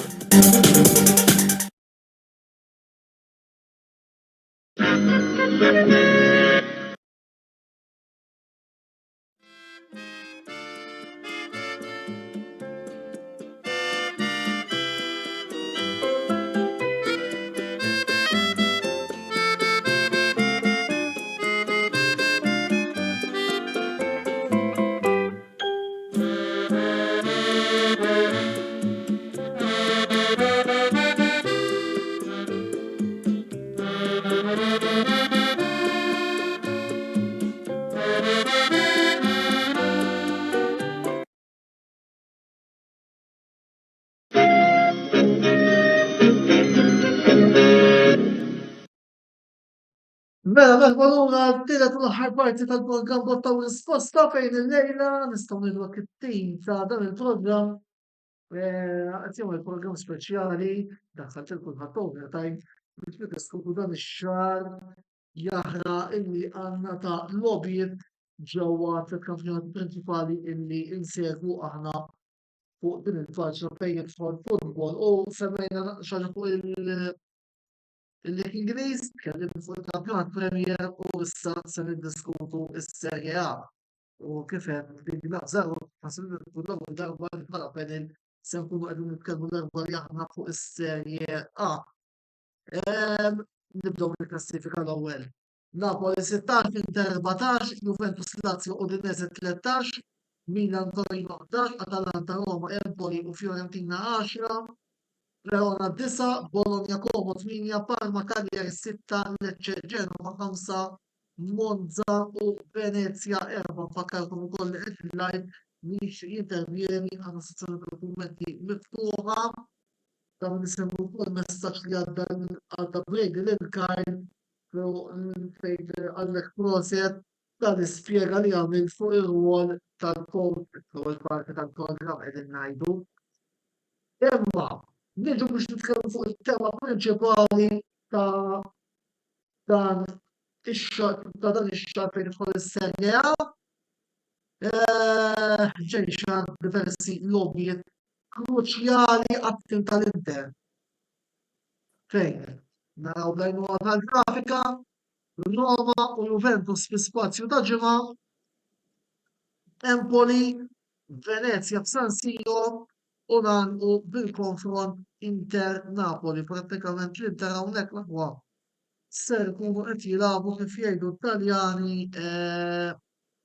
parti sew minn dan l-iskudetto f'dan il-perjodu bla ma ninsew il-konfronti li il-Nerazzurri għandhom fiċ-Champions League posthom Inter Arsenal qabel eżattament Inter Napoli. Mela, Mark bħala għalek avversarju dirett tal-Inter tal-kampjonat, Joseph bħala il-rivali li jżomma l-klabb, il-rivali ta' dejjem, u Karl bħala the next opponent għat-tim ta' Inter. Naħseb naqbel meta taraw dak il-kalendarju illi il-Nerazzurri għandhom ċar kollu testijiet kruċjali.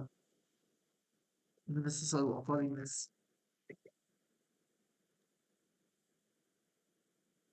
Ma nafx minn għamlu.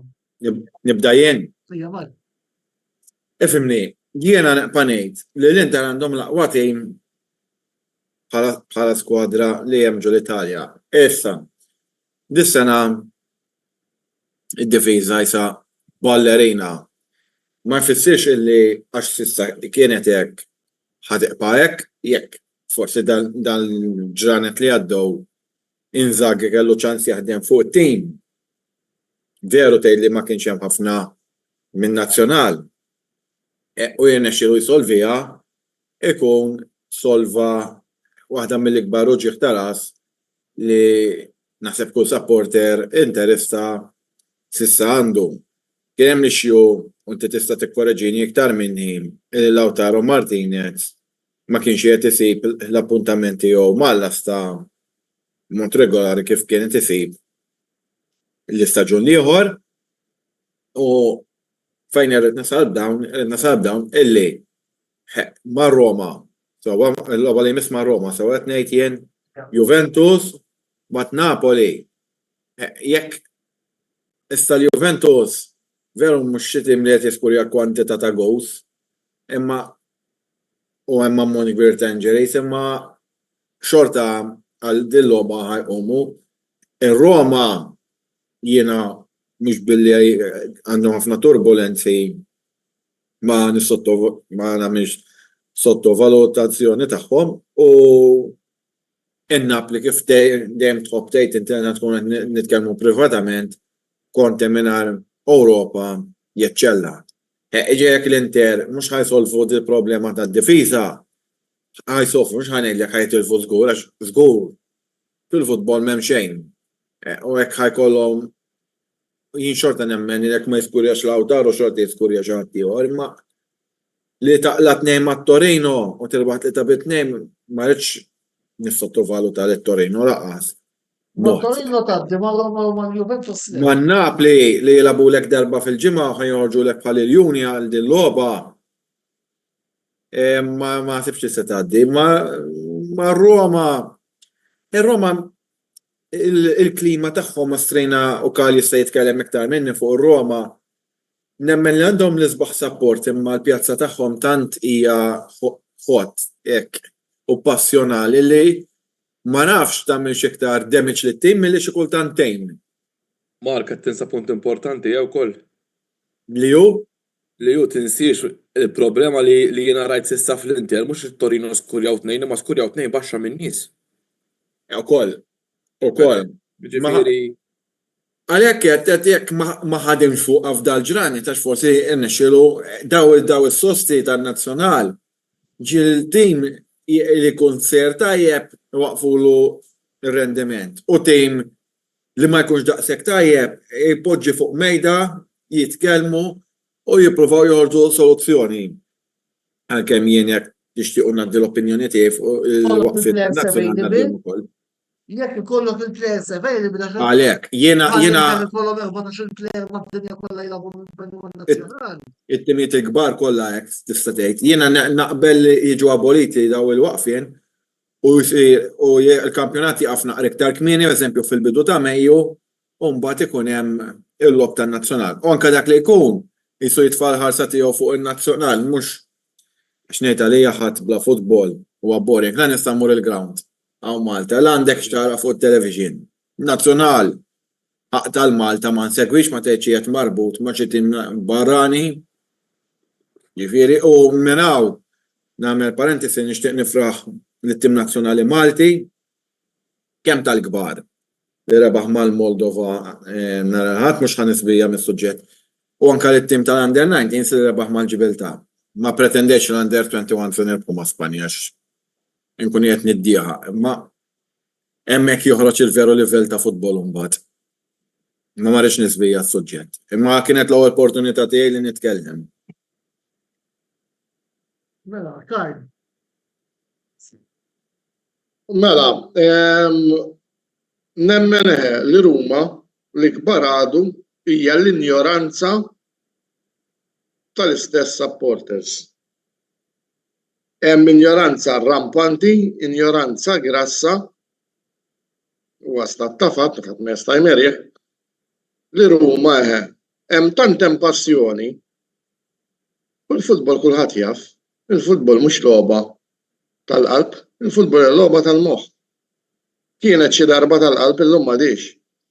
Eżempju klassiku għal Juventus għalfejn huma ta' suċċess għax dejjem użaw moħħhom mhux qalbhom sija fit-tixdid ta' plejers, sija fix-xiri ta' plejers. Ruma hemm daqsxejn turbulenza mhux ħażin. Għad hemm min għadu jikbil il-Mourinho, hemm min qed jikbil De Rossi, biss nemmen li Juric bir-Roma ħajswihom. Juric m'għandu bżonn l-ebda introduzzjoni għalkemm ma kienx ma' xi timijiet kbar, imma rajna li huwa għandu l-karattru tosto. U jien nemmen li bħall-ambjent ta' Ruma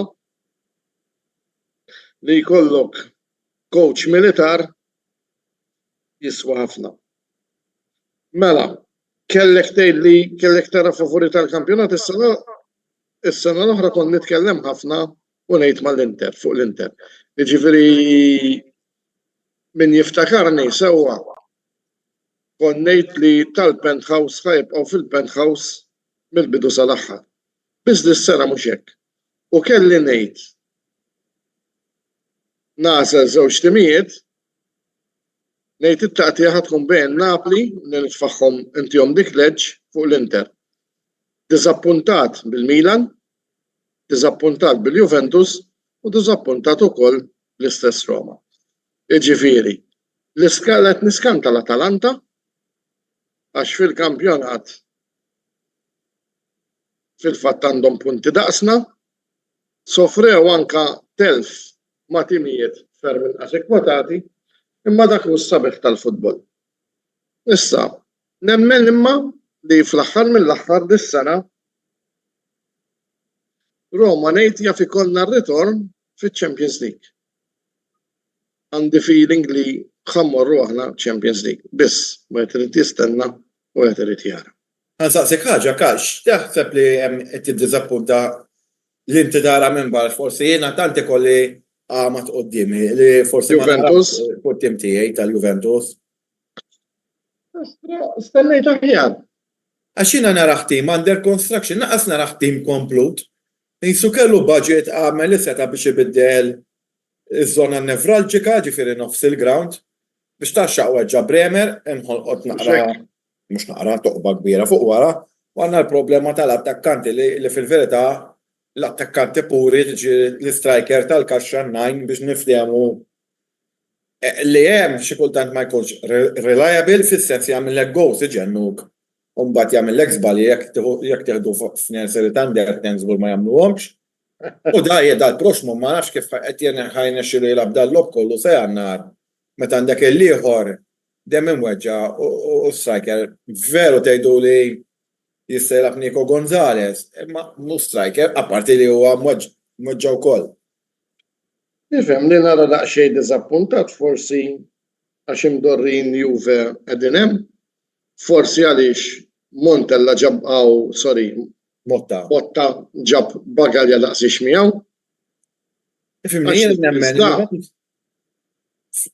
Fil-verità nemmen il-Juventus dow triq li mhux ħatat il-frott dis-sena U naħseb għall-ewwel darba minn wara d-disa kampjonati mirbuħa, fil-verità nemmen li l-Juventus poġġew pedament biex iwittu triq qudiem għax taħt Pirlo issa ġiet deċiżjoni sfurzata.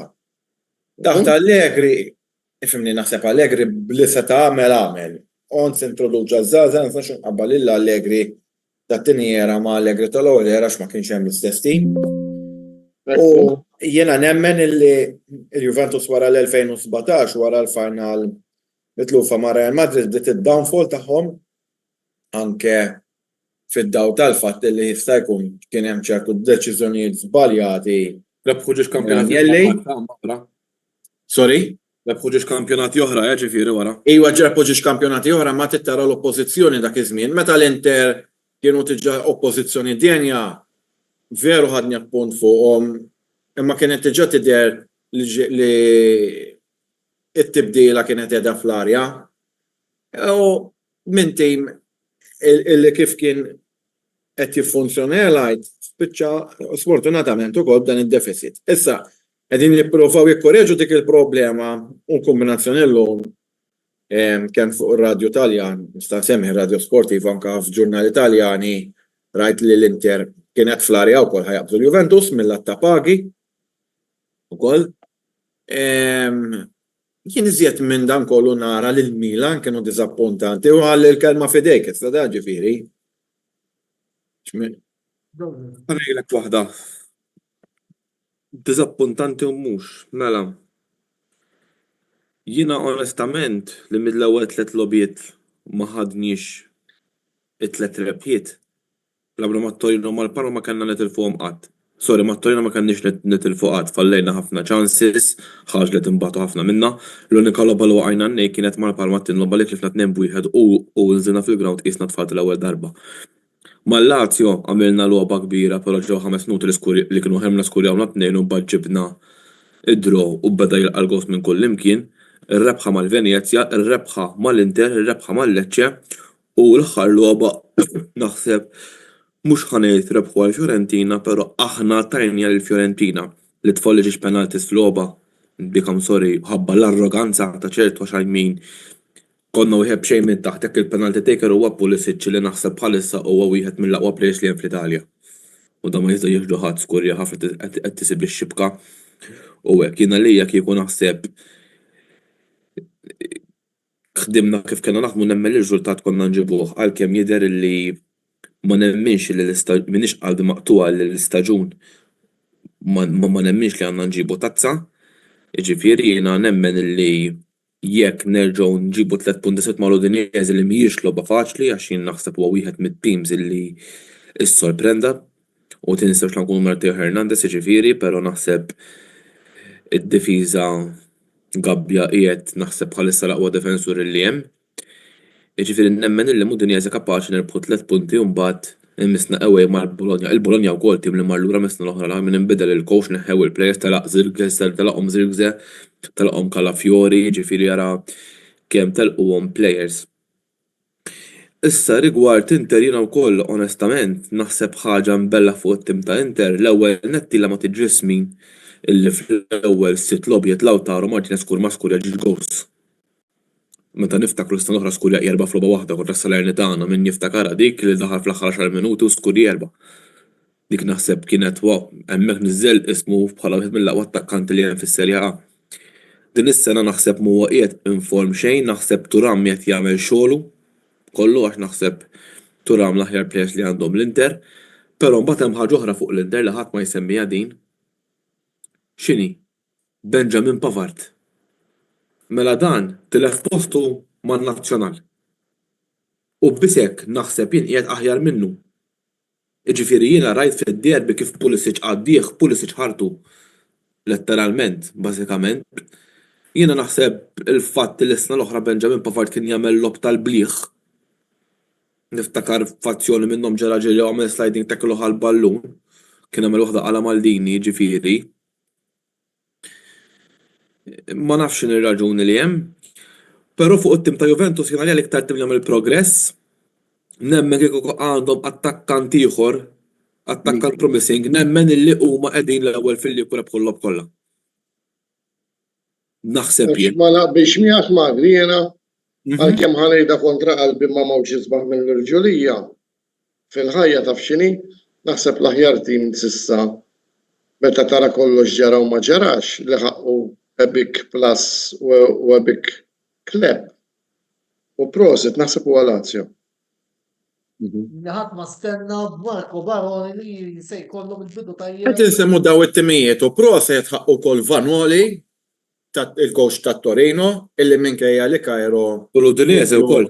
l-aqwa elementi xorta baqa jiffunzjona u fis-sajf kien hemm kbira fuq il-coach tal-Udinese kulħadd jgħid da minn fejn ħaduh dal-Pollak issa jaf l-Udinese qabdu triq ta' niżla sallum uraw li huma għadma l-kulħadd. Jiena naħseb iżbal fil-Milan li sar hija kollu mill-atażjat tor tad-diriġenza ġifieri. Jiena ma naqbel xejn ma tad-diriġenza ġifieri all out kontra Ġeli Cardinale and Co. ġifieri min jaħseb li qed jagħmlu xi tal-ġid nemmen li għandu żball. Players forsi tal-level forsi ġabu. Però il-fatt li inti kellek għażla meta inti għandek negozju u ħatażel li timpjega accountant miegħek m'intix ħadd timpjega accountant li falla kumpanija oħra. Meta kien hemm għażla bejn Deżerbi, bejn Terzic, bejn Klopp u bil-rispett kollu tażel il-coach Paolo Fonseca li kulħadd jaf l-esperjenza negattiva li kellu ma' Roma. Issa mbagħad kien hemm messaġġ għax daħal il-Champions League. Imma bil-rispett kollu Fonseca mhux coach ta' Milan.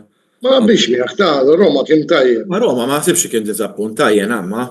Imma Karl ma milx dak il-hit li tgħid ma daħalx fl-ebda kompetizzjoni Ewropea. Seta kien hemm għażli taħjar, ħa ngħidlek jiena fil-fatt. Daħal taf l-Ewropa bil-Roma laħad Champions League. Jien idilli kwalifika kien, kalli sejt iktar minni. Qed niskanta jiena. Jiena li ġobni ħafna. Joseph semmejt ħafna coaches u ma semmejtx coach li jista' jkun forsi kien iktar data tal-info. Sarri. Jiena forsi ma taqblux miegħi Allegri ma jdejjaqni xejn. Allegri naraħ jerġa' mal-Milan jien onestament. Allegri ma jdejjaqni xejn rebbaħna kampjonat kellu tim tajjeb ma' Juventus rebaħ 5 kampjonat infila ġifieri ma nafx għalfejn hawn tifożi Juventini għandhom għalih. Jien m'għandix xejn għalih, Li mhux għalik qed ngħid, però ma tistax tqabbel it-timijiet meta kellu l-Tevez, il-Bonucci, il-Marchisio, l-Steiner, il-Pogba bil-rispett kollu mal-Juventus li kellu s-sena l-oħra. Le għalhekk u jagħmel taċċa. Da bħal meta jekk jiġi Ancelotti bil-rispett kollu kellu l-Kaka, il-Kaffu, Serginio Maldini, il-Shevchenko, l-Kaka, il-Inzaghi, il-Nesta nisemmi u kollet jaqbad il-bart nisemmihom. Imma ġifier ma jfissirx li għax Ancelotti huwa coach tajjeb ħajġimgħu ħerġa' jagħmel l-istess suċċess ġifieri. Ġifieri jiena onestament sissa apart il-logħba tad-derbi Fonseca. Jiena li Fonseca l-aħħar logħba ma ħadniex punt tor ta' Fonseca. Kif naġġiex penalti sorrajt tor tal-players. Però Fonseca bir-rispett kollu ma jaqlax il-lew il-Pulisic l-aħjar tnejn. Kellu iddaħħal Loka flokka Ibrahim. Naħseb jien. Antonello l-lum rajt statistika, jek tippermetti. Jiena Mark ippermetti li minuta ħanejt ħaġa, jiena jekk għalla ħares qatt li mhux suppost ma tistax tgħid nerġgħu nfallu mal-Udinese, nemmen illi dik hija dak huwa l-musmar fid-debut ta' Fonseca. Għalmi ħaġibu floku? Sarri jew Allegri. Jew Terzic. Illum m'għandix taqsam ma' top teams, immiżjed ħan nitkellem dwar is-sitwazzjoni tal-futbol Taljan viżavi l-futbol Ingliż. Mela kif taf inti iċ-Championship fl-Ingilterra jekk minn ser żball huwa wieħed mit-top 4 leagues segwit fl-Ewropa. Iċ-Championship qed nitkellem mhux il-Premier League. Ġol Italja qed nara statistika tal-20 tim li hemm jew 22 tim nafx kemm hemm eżattament. L-iktar tim li fuq pagi budgeting u ma' Sassuolo li għandu ħalsu 33 miljon u l-inqas żewġ timijiet u ma' Tirol u Ċittadella li ħalsu 3 miljoni. Tgħidu li biex ġej. Biex taraw xavarija hemm. Fil-futbol, issa veru terġa' fit-tieni skala qed nitkellem tal-futbol, u naħseb il-imbagħad mhux tab xejn jiġi rifless f'ċertu kompetizzjonijiet għax qed insemmu ħafna l-Ewropa hawnhekk. Jiena bir-rispett kollu ma nara l-ħadd mit-Taljani jista' jiċċellenġja għaċ-Champions League. nara li l-Inter jistgħu javvanzaw, imma still ma narahomx li jistgħu jirbħuha. U nemmen li l-Juventus jista' jkollhom triq tajba ukoll. Ta' ġifieri. Tumani, Mark, bil-rispett kollu ħanitkellem. Il-Juventus l-aħħar ta' Champions League għamlu logħba tajba. Però x'intara l-livell tat-tim tagħna kif jilagħbu, l-livell fil-futbol Taljan l-Ewropa għadu lura wisqu. Appuntu. Mela, biss ħaġa waħda. Jiena kulħadd jaf li idolu tiegħi f'ħajtu huwa Silvio Berlusconi. Wara dak l-onuri kollha li ġab il-Milan. Ġab il-Milan dan l-iktar tim famuż fl-Italja naħseb il-Milan huwa l-iktar tim li għandu supporters madwar id-dinja. U dak kollu bis-saħħa ta' Berlusconi għax kien żmien il-glorja. Supporters madwar id-dinja jew supporters fl-Italja? Fl-Italja żgur, madwar id-dinja naħseb. Juventus sa fejn naf jien l-iktar tim li għandu supporters. Jien sa fejn naf jien u wara Juventus jew Milan imma fid-dinja l-Milan għandhom ħafna supporters, bażikament iridu ngħidu l-istorja tal-Milan kitibha kollha Berlusconi. Prattikament, fimni l-aħħar 40 sena kemm għandi żmien jiena Però dak iż-żmien il-gol it-Rijkaard u l-Van Basten taf kemm kien xtrom? Għanina, xejn ma tissemmi. 40 miljun kollha kemm huma ta'. Jiġifieri dak iż-żmien 18 miljun kienu rekord. Mhux ovvja. Dak meta tissemmi 200 miljun illum hu. Ġifieri u tinsiex kellu għalija kellu għaw ma jaqbilx miegħi l-aqwa dirigent li kien hemm Adriano Galliani kien dirigent. Galliani tajjeb hu. Ifhimni, kulħadd kien għara meta ġab il-kafu. Titkellem fuq proven things, għad ma stajmerjom. Meta kienu l-Milan jiddominaw l-Italja, kien jiddominaw l-Ewropa. Il-Juventus meta ddominaw l-Italja ma ddominawx l-Ewropa, l-Inter l-istess. So, fatt ma stajmeri fuq dawn huma fatti s-swet fuq l-Adria. Jiena niftakarhom għax det iżomma l-Juve dak iż-żmien li qed issemmi inti. Eżempju, jiena għandi ħbib tiegħi mill-Italja, ilhom isegwu l-Milan żmien na ikbar minni. Eżempju, Karl forsi marra ma kulħadd jiftakru l-Kafu, il-Brażiljan.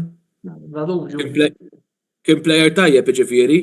Issa, meta xtawk Milan kellu 33, kien ġa sejjer Martin fil-Ġappan.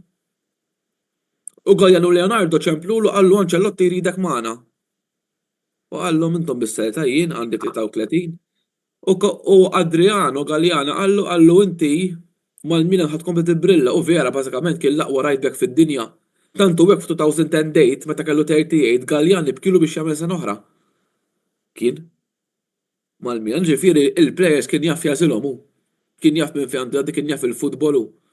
Mhux kien jaf, naħseb li għadu jaf għax veru l-Monza mhux qed ikollhom staġun mill-aqwa, imma mal-Monza wkoll qed jagħmel mirakli.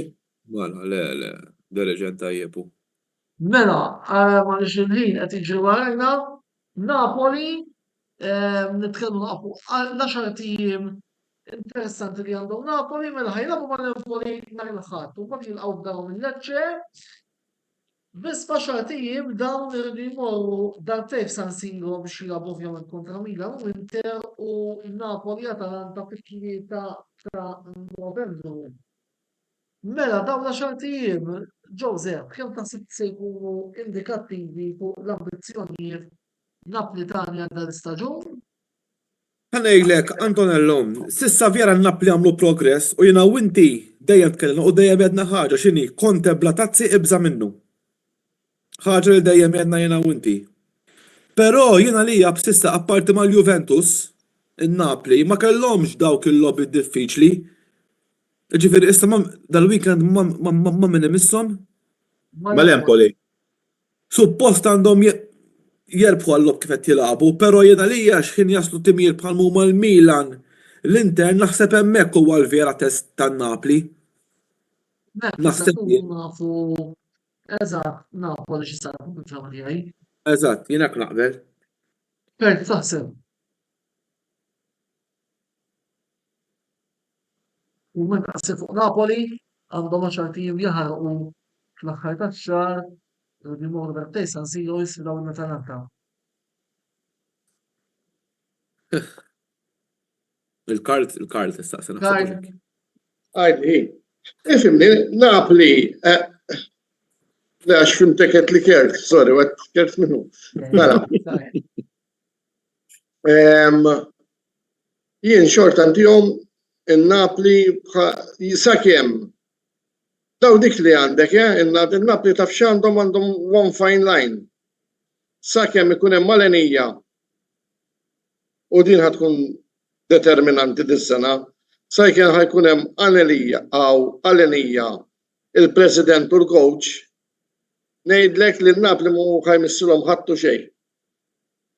Imma Ġifieri Karl, taħseb li dis-sena ħajġibu r-raba' kampjonat? hekk nemmen. Kif rama hekk nemmen. Jista' jkun, mhux qed ngħidha l-qalbi ta' ġifieri jien. Ngħidilek ċaru tont. Possibbli. U ma rridux ninsaw is-sena diħna Napoli għandhom iċ-ċentenarju għalli. Hekk inħoss jien dis-sena hemm jerġa' jmur. Kollox rama sew, Rama sew u Issa tittara kemm isotħal u ma jkissirx l-armonija u stess, del-qal del Laurenti. Dik konġalja Karlu tinsiex in-Napli għandhom vantaġġ ieħor. M'għandhomx kompetizzjonijiet Ewropej. Il-fokus tagħhom l-Italja bissu. Eżattu. Koppa Italja u l-lig. Ma niżamx fil-kont hemm din is-sitwazzjoni. Rebaħ il-kampjonat darbtej waħda mal-Juve waħda ma' Chelsea, u ma ninsawx fl-2021 meta kif l-Inter inqalgħu miċ-Champions League literalment faqas il-gas lejn 19 il-kampjonat. Mela qabel ma nagħlqu ir-round wieħed ta' previżjonijiet Roma Inter, Juve Lazio u għal benefiċċju wkoll tal-ħabib tagħna Joseph l-ewwel Milan nissom kontra Udinese. Darba ħanibda jiena, mela. Roma Inter nemmen li se tkun rebħa batuta għall-Inter, forsi ngħid wieħed ħa. Juve Lazio kapaċi terbaħ il-Juventus wieħed xejn. Milan Udinese jirbu Milan ukoll. Tnejn xejn ħa. Joseph, Mark u Kajn. Previżjoni, riżultat. Milan u Udinese nemmen li ħanerbħulhom, ġifieri mhux ħaniġġu bihom, ħanerbħulhom. Juventus Lazio nemmen li jerbħu Juventus. U skużani Antonello, Roma Inter naħseb minn kif għaddejn il-perjodu ħażin li għaddej minnu l-Inter speċjalment id-difiża u naħseb minn mod li juriċu għakawx ħaddem moħħu nemmen li Roma ħaġġibit 3 punti. Naħseb. Possibli wkoll, ma. Jiena nemmen li l-Inter b'ħafna dbatija jirbħu l-Roma. Aħna niskurjaw gow u niqpaw bih, rebħa vera tkun minima. U l-Milan nemmen li jirbħu mal-Udinese ma mhux tkun xi rebħa Nemmen Milan Juve Roma it-tlieta jirbħu u hemm xejn. Mela, Imma daw tiġi fortunati l-Inter. L-Ukren mweġġa insteħed. Dovbik. Mela weġġa. Ostja? Kemm riserva. L-Inter għandhom il-Zinski weġġa. Ħanejlek, jiena bħalissa. Ħanejt ħaġa, naħseb sigriet li terbaħ l-Inter bħalissa kif għamlu l-Milan iżommilhom il-turam. Naħseb. U laqwa plejer li għandhom, Ismani, għax anka naħseb jien, Xalanoglu mhux qiegħed jaqtar fuq tas-sena l-oħra, mhux qiegħed 100% laqqas. Jista' jkun l-Inter forsi naqsitilhom dik il-motivazzjoni ta' rep wara t-tinistilla. Mhux qed ngħid li huwa minnu ma psikoloġikament hom straru. Tinistilla in inverted U iwa, I mean, għax fil-verità fil-ground sa ta' xillik għandhom. Imma huma l-federazzjoni ta' tilhom hu. Ekku. Nafx li tgħid. Fimni, il-Juventus għandhom rekord ta' 9 kampjonati. Il-Milan għandhom rekord ta' 7 Champions League u l-Inter li ħadu l-ik mit-tielet postu. Attenta għax ma laj weġbek l-uniku tim bitrep il-dak. M'għandix appita l-lejla. Għallek Mark għatlek jiena ġus. Għax biex jisawat li l-imbat jgħid dik. Għax wasan we were so close, so far away. fil-2017. Għadda l-modantej, għax kontu anki fil-15 Ma mar. fil-15 ukoll. Il-15 ukoll ma' Barcellona Ma fil-15 kom ma kellix fiduċja. Fil-17 kelli iktar ta' ma ismani, il-Real kienu ismani dak iż-żmien il-Barcellona kienet li era tagħhom u Messi. fil-darbtej li huma l-Barcellona u r-Real xorta kienu ħjar mill-Juve. Ara, il-Real, meta jaslu final night, 9.99%. Għatirbaħa. Minna li għal-ħar final li tilfet ma l-Aberdeen ton. Għetin nejt sew kien għatem Ferguson maħom. Iva, fil-83. Konna naqastu li d-naħna. Għal-bis kien twilet. Laqet insabu Ferguson. Bravata uħra ta' dirigent. Proset, il-fejnija. Jena, zom naqra, dabħal meċċej ta' partit politiku. Mistax ikollok partit, jitbiddel il-meċċej, imma l-meċċej preċedenti jiqpem taħt. U l-meċċej kurrenti ikun irid imexxi għaxejt li tkun ġejja telfa. Pero il-United Pero Mark, bir-rispett kollu hija sitwazzjoni differenti ferm ta' għamrek 30 sena coach kiteb l-istorja tal-United. Ġifieri dan kemm għandu 83, 84 kemm 83 għandu. 83 għandu ġifieri ta' 83 sena baqalu 4 tiem jgħix. Kieku hekk li għandu xi 50-55 neglek tagħmel sens imma ta' 83. Ma naħsibx li kienet ġusta fuqu, ħanejtek. Fimni, mbagħad tidħol ir-romantiċiżmu u kif semma Karl il-futbol illu m'għadux logħba tal-qalb imija tal-moħħ, aħna ma nafux x'ikun qed jiġri fid-dressing rooms. Eżempju, ħanejt oħra fuq din ta' Ferguson għax jiena ngħid l-affarijiet fin huma sjena kemm jimla nistgħu nħobb it-tim tal-Milan uffissat. Jiena ħadd bi kbira ħafna meta neħħew il-Maldini mid-diriġenza. Eżempju, aħna l-Juventini dejjem bejnietna nittamaw li one fine day jiġi Del Piero. Ġifieri, jien ma nafx hemm bejn il-Juve u Del Piero li qatt ma ġilura. Ġikiellini.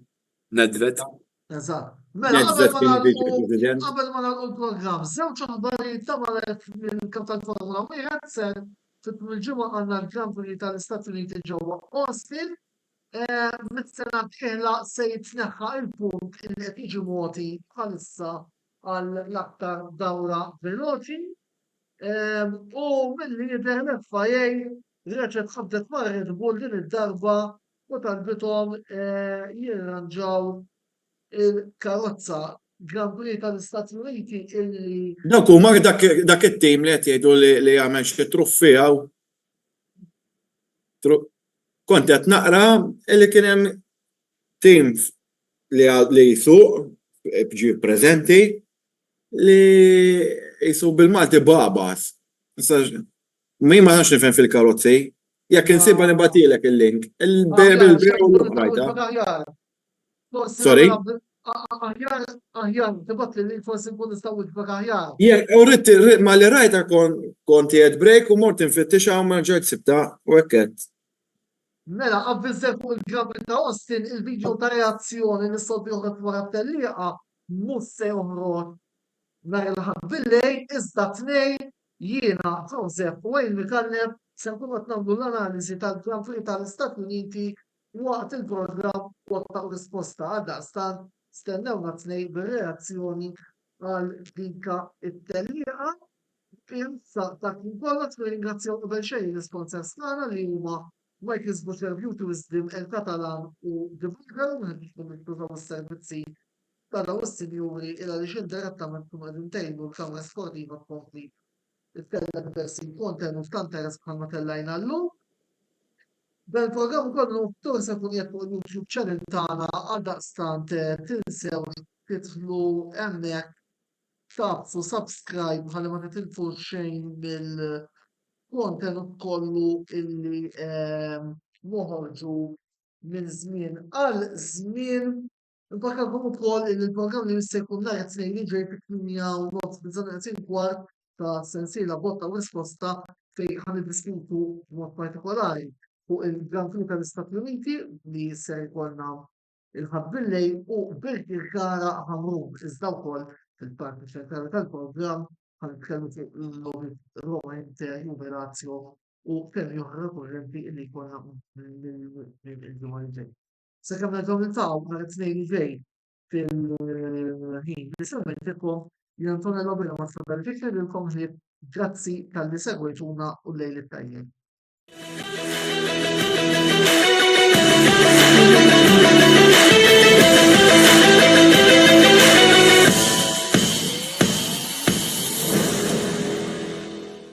Botta u risposta ġie mwassal lilkom grazzi għal Beauty Wisdom, El Catalan, Michael's Butcher tal-Ħamrun u The Barber Room.